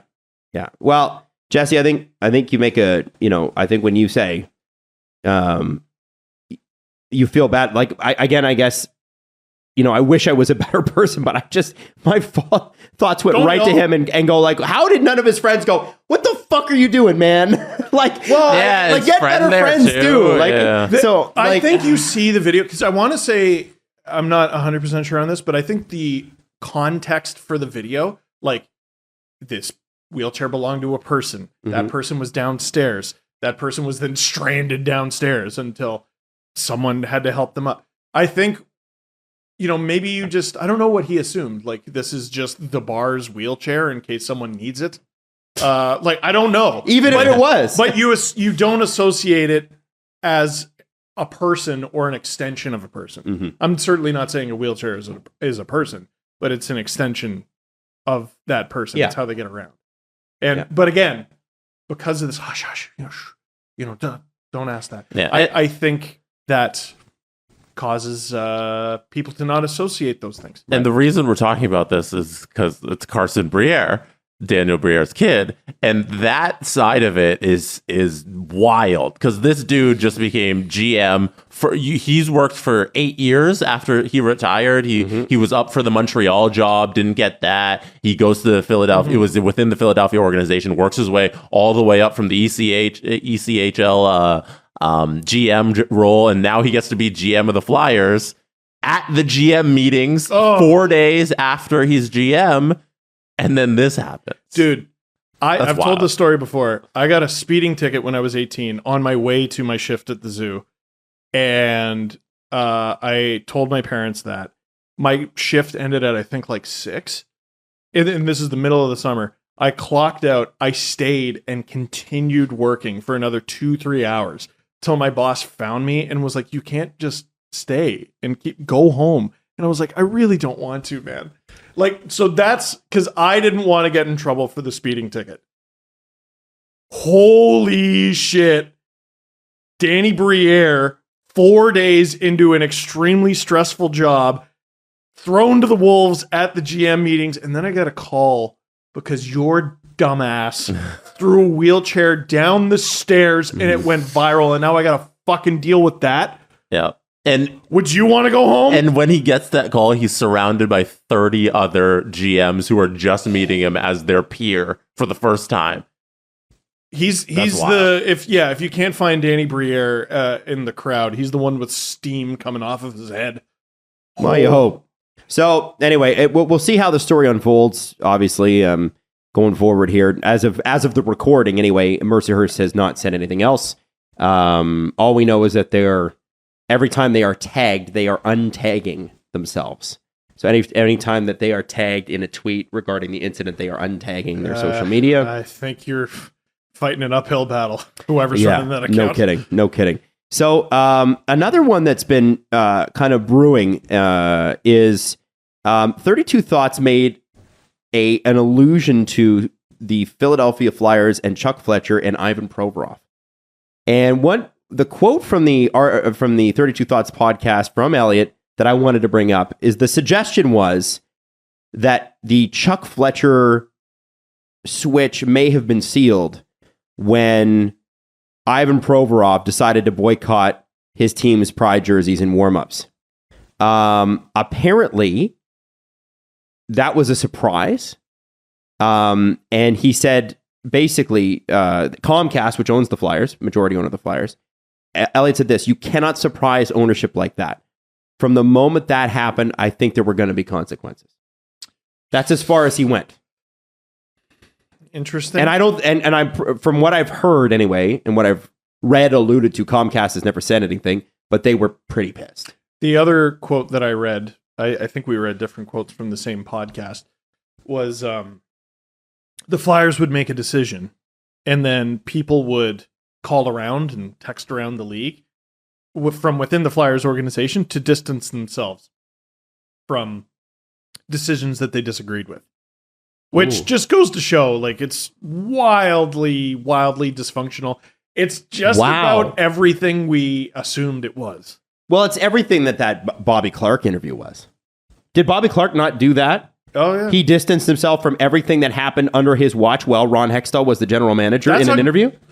That's such a great point, because right now I bet there's people in the Flyers organization like, who the hell was doing that and who the hell leaked that? And dude, Bobby Clark did it publicly on a podcast. You know, the call's coming from within the house. You got a problem. And that's why I think Chuck Fletcher is the tip of the iceberg.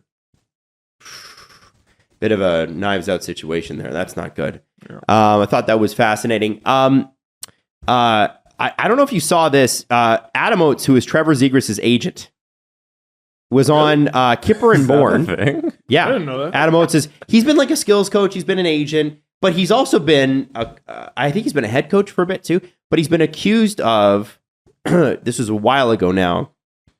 I'm gonna paraphrase the story and mess it up, but I remember he was accused of, no, it's nothing bad. There was just a funny way to start a story. There was a team that didn't like the fact that they were asking Adam Oates coached players to do certain things, and Adam Oates would say, no, the team's wrong, do it this way. Oh, okay. That was a story.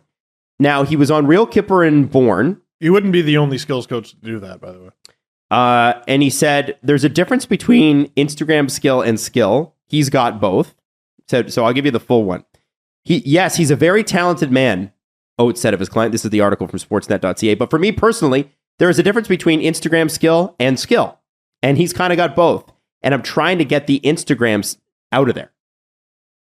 He scored a between the legs goal this week. Yeah. He's great about it. He's just like, I can't help myself sometimes, Oates explained. Yeah, he can do things I can't do and I never would have thought of, and I get that. But I guess Adam Oates is trying to stop him or bring down a little bit of the Instagram flash-worthy parts of the Trevor Zegras game, which to me is Trevor Zegras' game. I don't understand why you can't do both. Like, why can't you, like, be in position and then do the Michigan?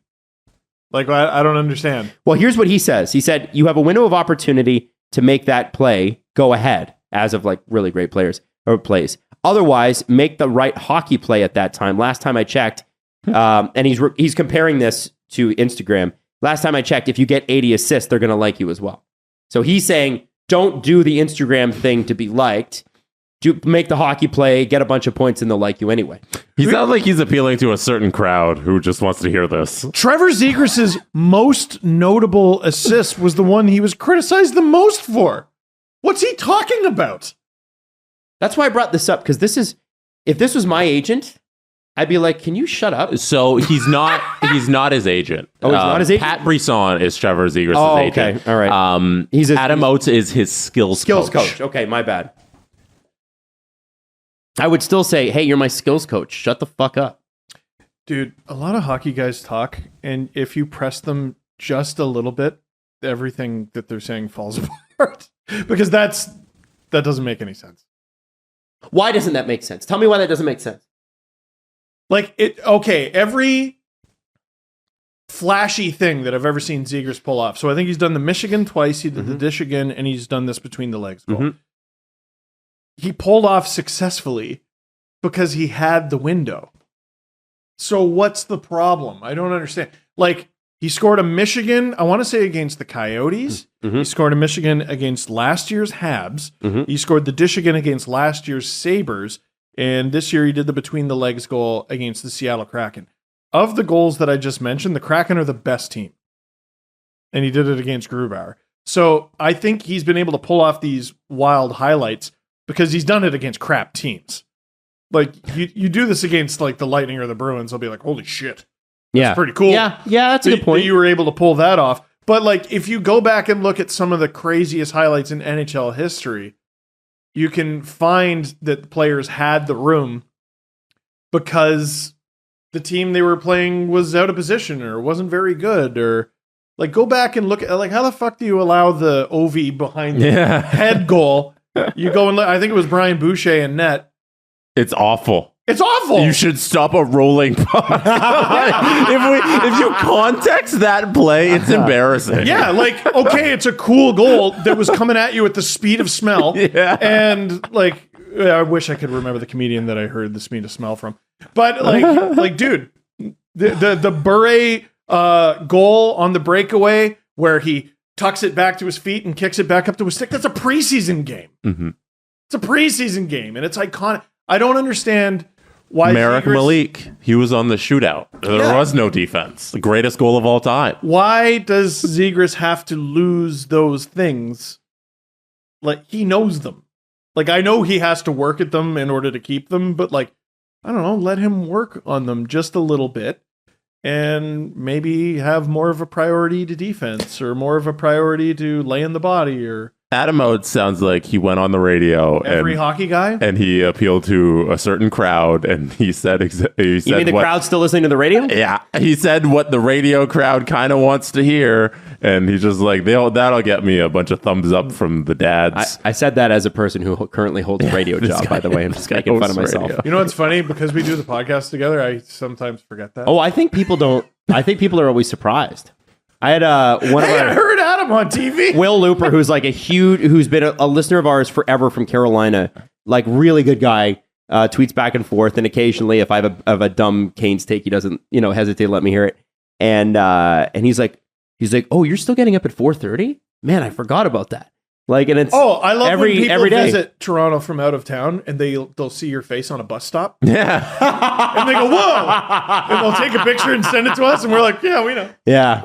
Yeah. Yeah, no, he's on a morning show. It's very popular. It's weird. They're two separate worlds, right? Yeah. Jesse, you know that. When you were on, it was it's the podcast audience doesn't cross over to the morning show and vice versa. No. So when I get DMs, I get two completely separate types of DMs. Some this week, it's the Oscars and Ryan O'Reilly's broken finger. Those are my DMs right now. It's bizarre. Completely different. That could be our show. That could be our show. Absolutely. You listen to us on Friday. People loved how invested you were. Yeah. Can I just say? I just want to say something. Do you really like movies, eh? Yeah, movies are cool. I like pop culture. I'm kind of invested in anything that's in the mainstream pop culture thing. See, I like pop culture, but you don't like movies. I don't give a shit about movies. Is that weird? I still like going to the movie. Me and my girlfriend, we go to the movie theater. Love it. Quite often. Once a month at least. But I feel like once a month is often. 12 times a year doesn't Totally. sound like That's a a lot, lot. but I feel like that's a lot for going to the movies. Best time to go to movies, Sunday night. Sunday night's the best because you start the week off right. You have a nice Sunday movie, and then you go home, and you're like, "Wow, what a great movie!" And you kick off the week. I like the weekday ones. Do you? A Tuesday at 2 p.m. and you go and you like get, I don't know, take out Chinese food or something. You bring it in, you put it in your backpack or whatever. You bring it in, you eat it, and then you watch a movie. It's Wow. good. It's a good time. I'm going to have to try that. Oh, you're stinky food guy. Oh yeah. I'm not buying movie theater food. I'm getting takeout somewhere else and bringing it. That's smart. Because the options are surprisingly limited. Just stink up the whole theater with Hey man, seafood. if there's sushi at the movie theater, you know who's getting it. Adam's getting See, it. By the way, sushi does not stink. no, it doesn't. Because it no, if doesn't it did, you steam. shouldn't eat it. No, it's very true. Somebody, I got a couple messages. I just want you to know, everybody makes fun of me for my eat sushi and go to a hockey game thing. But I have had a couple messages this month. People going, "Hey, I'm going to see a hockey game for the first time since the pandemic. What sushi restaurant do you go to? Because I'm going." Key. Yeah, we'll go to Key. And I just want to say I've started a movement. Sushi before hockey. Yeah, but are they going to get good service? Yes, they are most of the time. I don't know if Jesse and I have ever told you what happened. We talked about that on we the did. show. Yeah, we did. Okay, all right. Yeah, no, we got great service. We just never got our meal. They didn't get it to us in time for the game. Yeah. I just want that restaurant to know that was Adam and Jesse, and I will be. They don't sponsor the show. They don't know patronage. exactly. So the other thing, Please don't spit in my food. couple other things. The Calgary Flames lost last night to the Arizona Coyotes. This is the 10th time the Flames have lost when outshooting an opponent by over 10 shots this year. That's it. NHL record. That is. I don't know what do you say about that. I mean, maybe Sutter had a point when he said they can't score. You know, I think there was I don't think he puts his team in a position to score. I think there was a time in analytics where we would have looked at that and we would have gone, Calgary Flames, most unlucky team in hockey. They can't score. They're getting shit goaltending. Their PDO is in the toilet. Look for a big bounce back next year. And I think it's at a place where we now look at it and we go, they don't do the things that allow you to score, and their goalie, for some reason, stinks. Markstrom was one of the top 3 goalies in the world last year. And he's teetering on unusable. And he was that the season before last. Teetering on unusable? Yeah. Yeah, he was pretty bad his first year as a Flame. Yeah. Maybe he's one of those goalies, the Pecorines and the Sergei Bobrovskys, where you're either a complete world beater or just poop. I would like to see this collection of players on the Calgary Flames underneath a new head coach. No. That is something I would like to see before you change the collection of players. I would just like to see a different person in charge planning the games for these gentlemen. So I don't really think firing Bruce Boudreau made the Canucks better. But they decided this isn't our guy. We're going to go with Rick Tocchet. Let's get him acclimated right away. Fine. That's your decision. You made it. Good. Don't sit on your hands. Make a decision. What are we doing here in Calgary? Like, this so obviously doesn't appear to be the guy going forward. What's he still doing there? He is not the general manager's guy. He's the owner's guy, and the owner likes him. That's what's happening. The owner likes money. The owner doesn't like anybody more than he likes money. Yeah, you know what makes money? Playoff dates. Yes. Winning hockey team. Yeah. You know what? You're Maybe right. if you get rid of the head coach, you can get a playoff team. Is he making your team better, yes or no? If your answer is no, he's actively hurting your chances at a playoff spot, which makes you money, which means fuck him.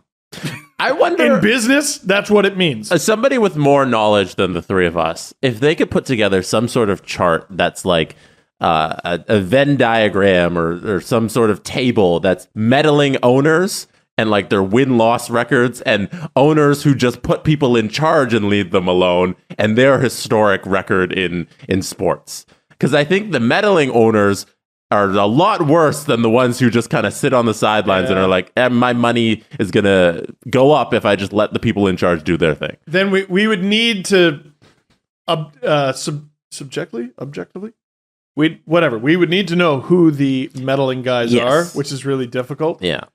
I mean, to me, for the most part, you look at the teams where it doesn't make sense that they're bad. Mm-hmm. Canucks, Flames. It doesn't make sense that those teams are bad. Did you find it fascinating that Yusuf Alamaki, who played 50 games for the Flames 2 years ago, who Sutter clearly did not like, he played 9 games last year, and this year I believe has over 20 points. 28 points in 64 games for the Coyotes. Do you find it funny that he's the guy that sets up the last goal? I mean, funny, yeah. But also, we were talking about the Flames decor like it was the best in the league at the beginning of the season. And I think they've missed Shillington for a bunch. And I don't know about the miles on Tanev, but like they have a great core back there. You shouldn't be this middling. Mm-hmm. And they are, especially in a conference that's just not that impressive. And it's a team that has put Milan Lucic on the first line. Man. And apparently the Bruins looked at getting him back. Lucic? Yep. Lucic's hair That out of 10. funny. Rate it. His hair? What? His hair. Oh, did he dye it blonde again? Yeah, the blonde look. I think he looks brought good. it back. I think he looks handsome with it. I'm not going to lie. I think he looks good. Steve, have you seen it? 6.9 out of 7. Like, let's go. I think it looks good. He looks like every hockey player at our high school, like come tournament time. He looks like he could come out on Monday Night Raw and like just smack it down on does. somebody. He's got the Dexter Loomis hair. He should consider that maybe when his career's done. He'd be a good WWE guy. He's big. He's fun. Oh yeah. He's got the look. Post-career? He's charismatic. Okay, that I want to know. Has a former professional or even major junior hockey player Become a wrestler. Should ask ever Eric Young. become a wrestler? You know what? Come You on. know what? Tell me he's not a tag team champion. Oh, come on. That's crazy. some real tight trunks. He looks good. like he's a tight trunks guy. Yeah. Oh, yeah. Power bomb as a finishing move. Yeah, he'd be powerbomb guy. You know? Or like Lex Luger's torture rack. Yeah, Which something never like looked that. like it hurt anybody. No. I hate the finishing moves that are just like, oh, that wouldn't work at all if somebody did this. Yeah, Hulk Hogan's leg drop. That did not The look like people's elbow. Mr. Five knuckle shuffle. Mr. Sacco probably wouldn't be that effective. No. No, No, but you're right. Santino's Cobra, deadly. No. No. The Santino Marella. Cobra is not affecting anybody. I did like the Now you're down. There was a wrestler who got like kicked off of the TV basically because Santino did the Cobra to him and he oversold it by going like he was electrocuted. Incredible. And I think he knew he was on his way out, so he's like, fuck it. Watching a YouTube compilation of like oversells in wrestling is a good way to spend 20 minutes. Adam, you need to go back and watch Shawn Michaels' alleged sabotage of his match with Hulk Hogan.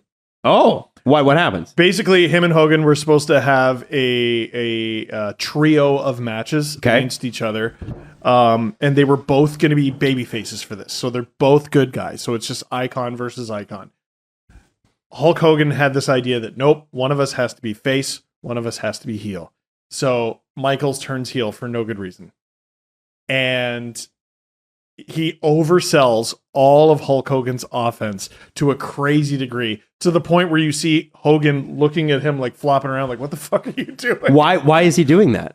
Because it's really funny. No, because he's he was basically mad about like, oh yeah, you want to be this huge hero? Fine, I'm going to make you into a hero. I'm going to make you an unstoppable monster, even though he was like 60 when this match happened. Oh my god! You And it can't. happened I'm at pretty sure you can't SummerSlam. show that. Yeah. No, it's. Yeah, here it is. No, the video doesn't have any of the footage. Yeah. They shoot stills. No, Yeah, so- and he's like way out of shape, like way past his prime. Like Michaels could still really go, and yeah, he just oversells the shit out of all this guy's offense. You know the fight scene in The Irishman where everyone's like, we don't believe that Robert De Niro beat this man's ass. Yeah. It was like that, but at SummerSlam. Okay. That's fair enough. Our next partner is pretty cool. Got to talk about Athletic Greens. If you're looking for better gut health, more energy, a stronger immune system, or you want to get better at hockey and beat Steve in a tournament finale, just like Jesse Blake did. Yes. That's why I lost. I credit my taking of Athletic Greens, AG1, actually, every single day. for the reason why But you I actually scored do. 2 goals in hockey on Friday. How many goals did Steve, who does not drink AG1 as regularly as you do, score? A giant donut, Oh. which is unhealthy, Wow. unlike AG1. You scored 0. I had a donut for breakfast. Did you? Someone got them. It was my birthday. With one delicious scoop of Athletic Greens, you're absorbing 75 high-quality vitamins, minerals, whole food source superfoods, probiotics, adaptogens, and other things to help start your day right. This is a special blend of ingredients. It supports your gut health, your nervous system, your immune system, your energy, your recovery, your focus, your aging, all these things. And Jesse swears by it for hockey, too. I do. Although AG1 makes no claims. I'm just throwing that out there. Right now, it's time to reclaim your health. And all you need to do is make it easy on yourself by signing up at Athletic Greens. They're going to give you a free 1-year supply of immune-supporting vitamin D and 5 free travel packs for you to try it with your first purchase. All you have to do is go to athleticgreens.com/SDP. Again, that's athleticgreens.com/SDP to take ownership of your health and pick up the ultimate in daily nutritional insurance. A couple other things here, guys. Andrei Svechnikov will be out for the season with a torn MCL. Brutal.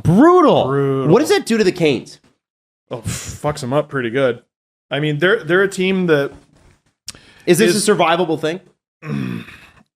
I mean, yeah, They're a deep team. they're a deep team. They can win around maybe even 2 with this. And who knows? Maybe the team you're playing loses a guy as well. But they do struggle to score a bit for a team that is as high as they are in the standings. There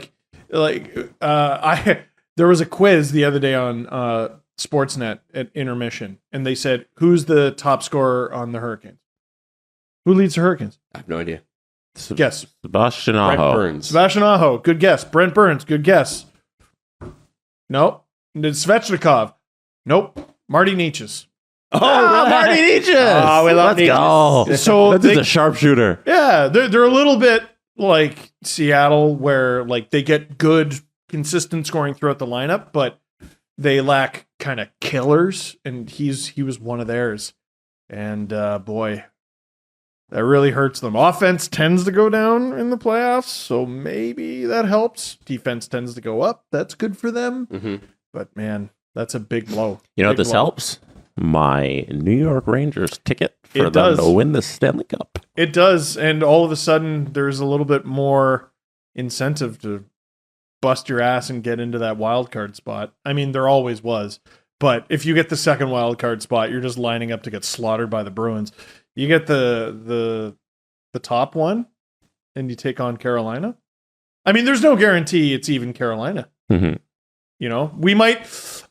We're all dreaming of this New Jersey Rangers match in the first round, but like, here you have the standings in front of you. It's Carolina's in first in the Metro. They got 96 points and the game in hand. New Jersey's in second. They have 94 points. New York's in third with 86. So New Jersey could pass Carolina. It's a tight race. We'll see how that ends up. Yeah, so it's 2-horse race for the top of the Metro. pretty unlikely Pittsburgh or the Islanders catch the Rangers. So the Rangers are third. They're going to be the road team against one of Carolina or New Jersey. It's not another question that New Jersey catches Carolina. Rangers fans are a bit jumpy, though. I don't know if you noticed this. There's a little bit of jumpiness. They play weird. Well, the Rangers play weird, but Patrick Kane, up until last night's game where he had a goal and an assist, had only 3 points in 5 games. No, I think we mentioned this briefly when, like, last Friday or Monday show, that line wasn't very good. And they're not playing. Kane and Panarin probably shouldn't be playing together because they don't play defense together. And you can't have a line that's wide open. That's wide open. But I think Rangers fans need to calm down because the point of this trade wasn't for this to just work instantly. The point of this trade is that when the second round in game 5, the series is going to be 2-2 versus whoever they're playing, if it's Lightning or Leafs or whatever, it's going to be overtime and Patrick Kane's going to score a goal. And then who gives a fuck about the regular season and them not playing defense? Or who gives a fuck if he's shitty in the games 1 through 4? All that matters is that in that moment, Patrick Kane stepped up and he scored a goal, and now it's 3-2 in the series and they're up. He's a deep series player. That's what's going to happen. Well, and we've talked about, though, that a lot of the biggest deadline acquisitions haven't had a good start with their team. Some of them are starting to pick it up. Like, I think Myers got points in a couple consecutive. But, like, I think the most consistent producer out of deadline acquisitions, I want to say, is like Max Domi.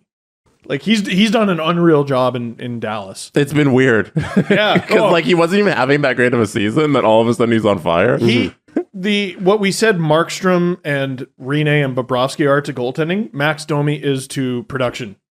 Like he is replacement level or first liner. Yeah. 72 points, 20 the next year. You don't know why. There's not much in between.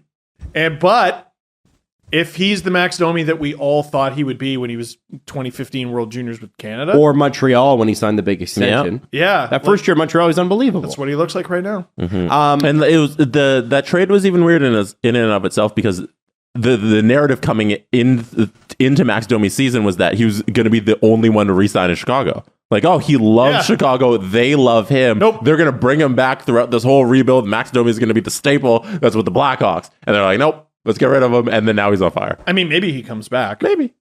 The Jets were down last night 3-1 to the Carolina Hurricanes. It ended up being a 5-3 loss. They were down 3-1 midway through the second period, and Rick Bowness decided to bench his top line. That's Scheifele, that's Niederreiter, and that's Kyle Connor. They had been on the ice for all 3 goals against. And after the game, Scheifele and Connor declined to even speak to reporters, which I have to tell you, in Winnipeg, I don't know if you can get away with that. In Toronto, you definitely cannot. Nino Niederreiter said, I mean, we didn't deserve to play. We simply weren't good enough. We weren't engaged. We weren't doing the job we were supposed to do. We definitely deserve that. I've never understood that as a reporter. What? That they don't want to talk? That's the story. They were so bad that they didn't want to. What do we think? They're happy? Right. They were so mad they didn't want to talk to anybody. Well, also, I still think people want told the the story answer. wrong. Well, I did? Why? Yeah, the whole thing you're supposed to write. You're supposed to say Tampa Bay Lightning, Kucherov, John Cooper. That's the correct story. What's the correct story? It just happened, you guys. Tampa just did this. This isn't fucking. This isn't crazy. They did. Like it's a one time thing. The coach is trying to get in their heads. Fucking step it up. We're going to the playoffs here, boys. Like let's get it together here. It's also a copycat league. John Cooper just did that. The other coach, the other NHL guy, because they're all the same 5 guys talk to each other. Yep. He's like, I'm going to go bench my stars too. You're right. And honestly, Rick Bowness's hair is just 20 years older John Cooper hair. They have the same haircut. Only Rick splits it down the middle. You watch. You go look. Go Google it. I'm telling you. They have the same hockey haircut. They have hockey coach hair. I do think it's very funny, though, that you said the 3 players who were benched, and then the only one who spoke was Nino Niederreiter, because I look at that line and I'm like, well, one of these things is not like the other. Because Kyle Connor... El Nino is on a 7-game point streak. No. Like Kyle Connor and Mark Scheifele are far superior offensive players, and Nino is known for his 2-way game that's actually both ways. Hey, David Camp is a great 1-way player. He can play backwards. No, the second way is defense. When people that's the first way. No, the first way is offense. He's a great 2-way player, meaning he plays the second He's way. a great second-way player. There you go. All right. Okay. Yeah. We met in the middle. We have an accord. That's great. We met in the middle. He's a great second-way player. Settle on that. But like Nino, like we're such freaking morons, man. He's a great second-way player. Nino write it down. Has always been a responsible 2-way player. I don't know where he was on these 3 goals, so I'm not going to jump to his defense.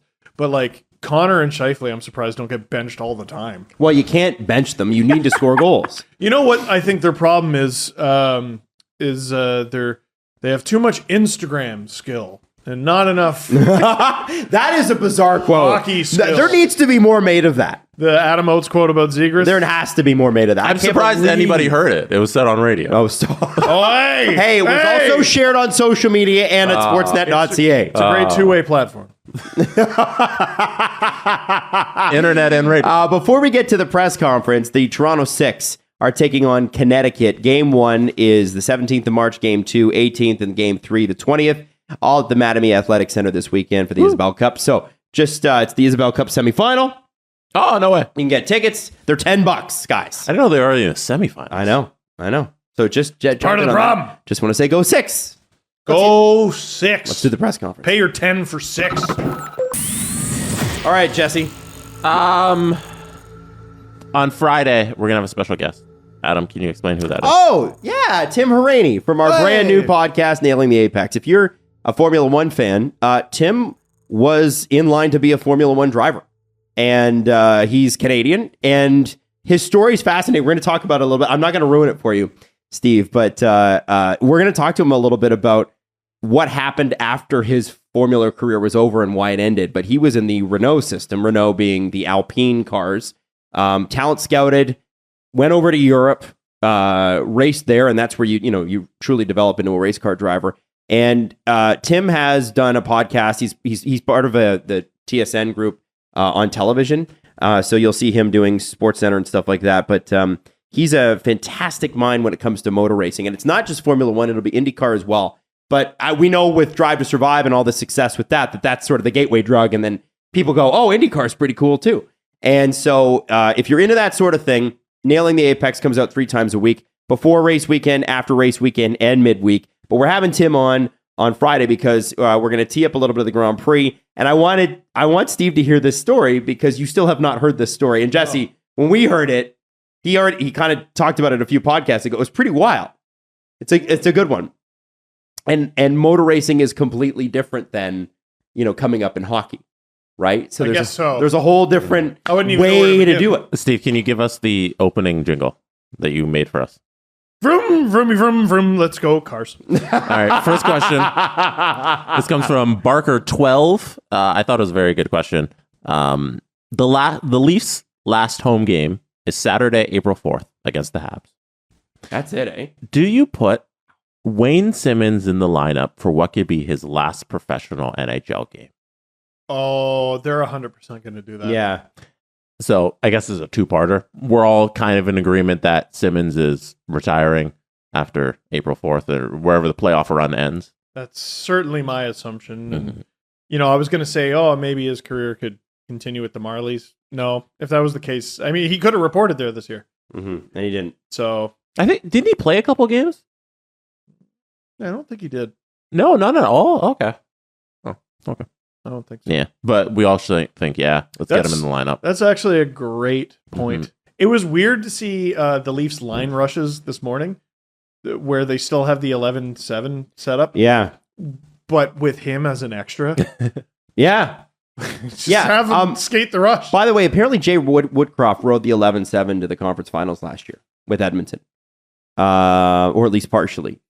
Oilers fans were reaching out after the last show and they're like, that actually does work if you've got the talent. And the Leafs do have the top end talent. I was trying to remember. I guess we just forgot because I'm taking their word for it. I don't remember. I watched a lot of that Colorado Edmonton series. Is that Simmonds Hockey DB? It is, yeah. So he's never played an AHL game. Yeah. No, never in his career. You're right about that. Damn. Isn't that wild? Like straight from junior as a second. I'd like to see him get one more goal. Oh, of course. He had no goals this year. He was close. Remember that game early in the season? He almost had one. Yep. He's had a few pretty good plays this season. I think, no, he's going to get fed the puck all night. All right. Put him on the top Keep that on your radar, Leafs fans. It could be Wayne's last game ever in the NHL coming up. This one is from Clearly a Bot. Clearly a Bot on our Discord press conferences channel thread thing has a very high good questions per 60. They do. Always asking good questions. Do you think cars should come with 2 types of horns? One that is loud and aggressive, and a second that is softer for general reminder. Yes. That is actually such a good idea, right? That would probably be awful in practice. There should be. Why? Well, there should be hey, you're on your cell phone and it's a green light. Yeah, the light changed. And then there's the what the fuck are you doing horn. Yeah. That's what you should have. Alert. Yeah, exactly. I know people with Teslas can change their horn to whatever they want. Oh, I've seen TikToks like that. There was a guy that while they're asleep. No. What? Because they don't drive. That's wild. No. But some guy changed his horn to like that. So he's driving down the road. That would have. That's so distracting. That's not what we want. I don't know if that's a good idea. So, but you don't think this would be a good idea? No, the mini horn for just like, hey. No, but it's almost like encouraging road rage because I think oftentimes you hear a horn, it's not necessarily you get your neck up. You're like, what's going on? Yeah, what's going on? Or if you earn it, you're like, yeah, oh yeah, that was me. But if there's a distinction, then there's the pleasant horn, and you go, thank you, friend. But then you get the angry horn. You're like, hey, fuck off!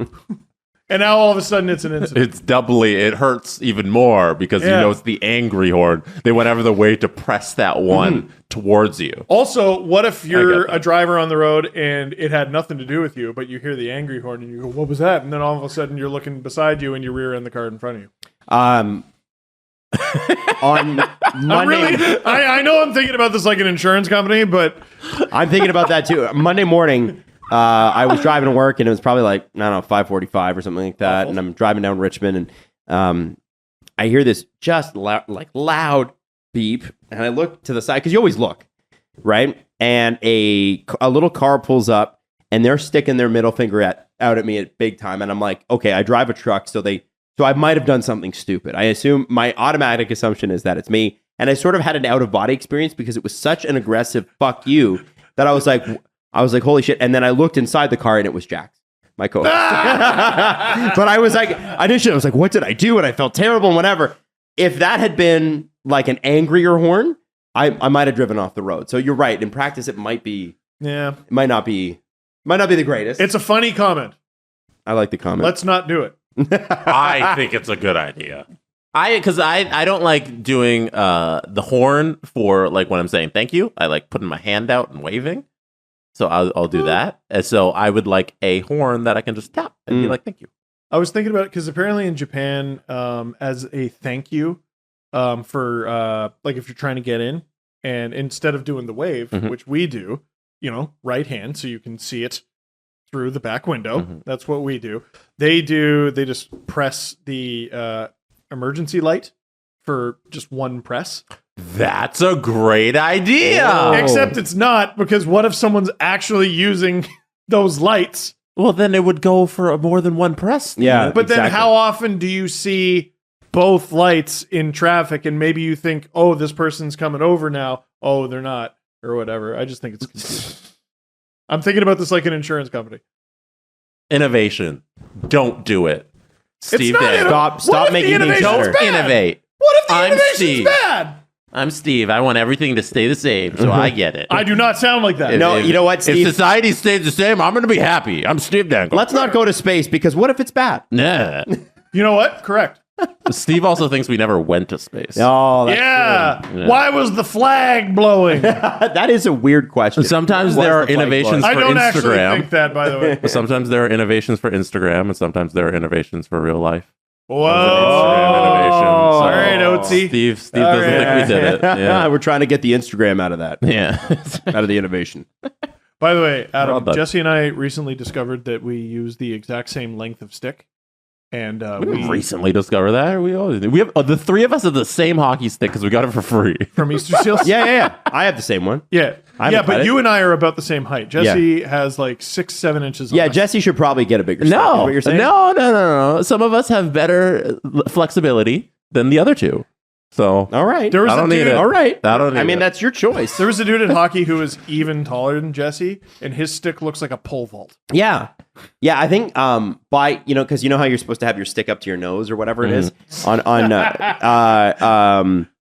Zdeno Chara wasn't allowed to do that because there's a maximum length in the NHL. So his stick was always smaller than his body proportion should have been because he was so freaking tall on skates.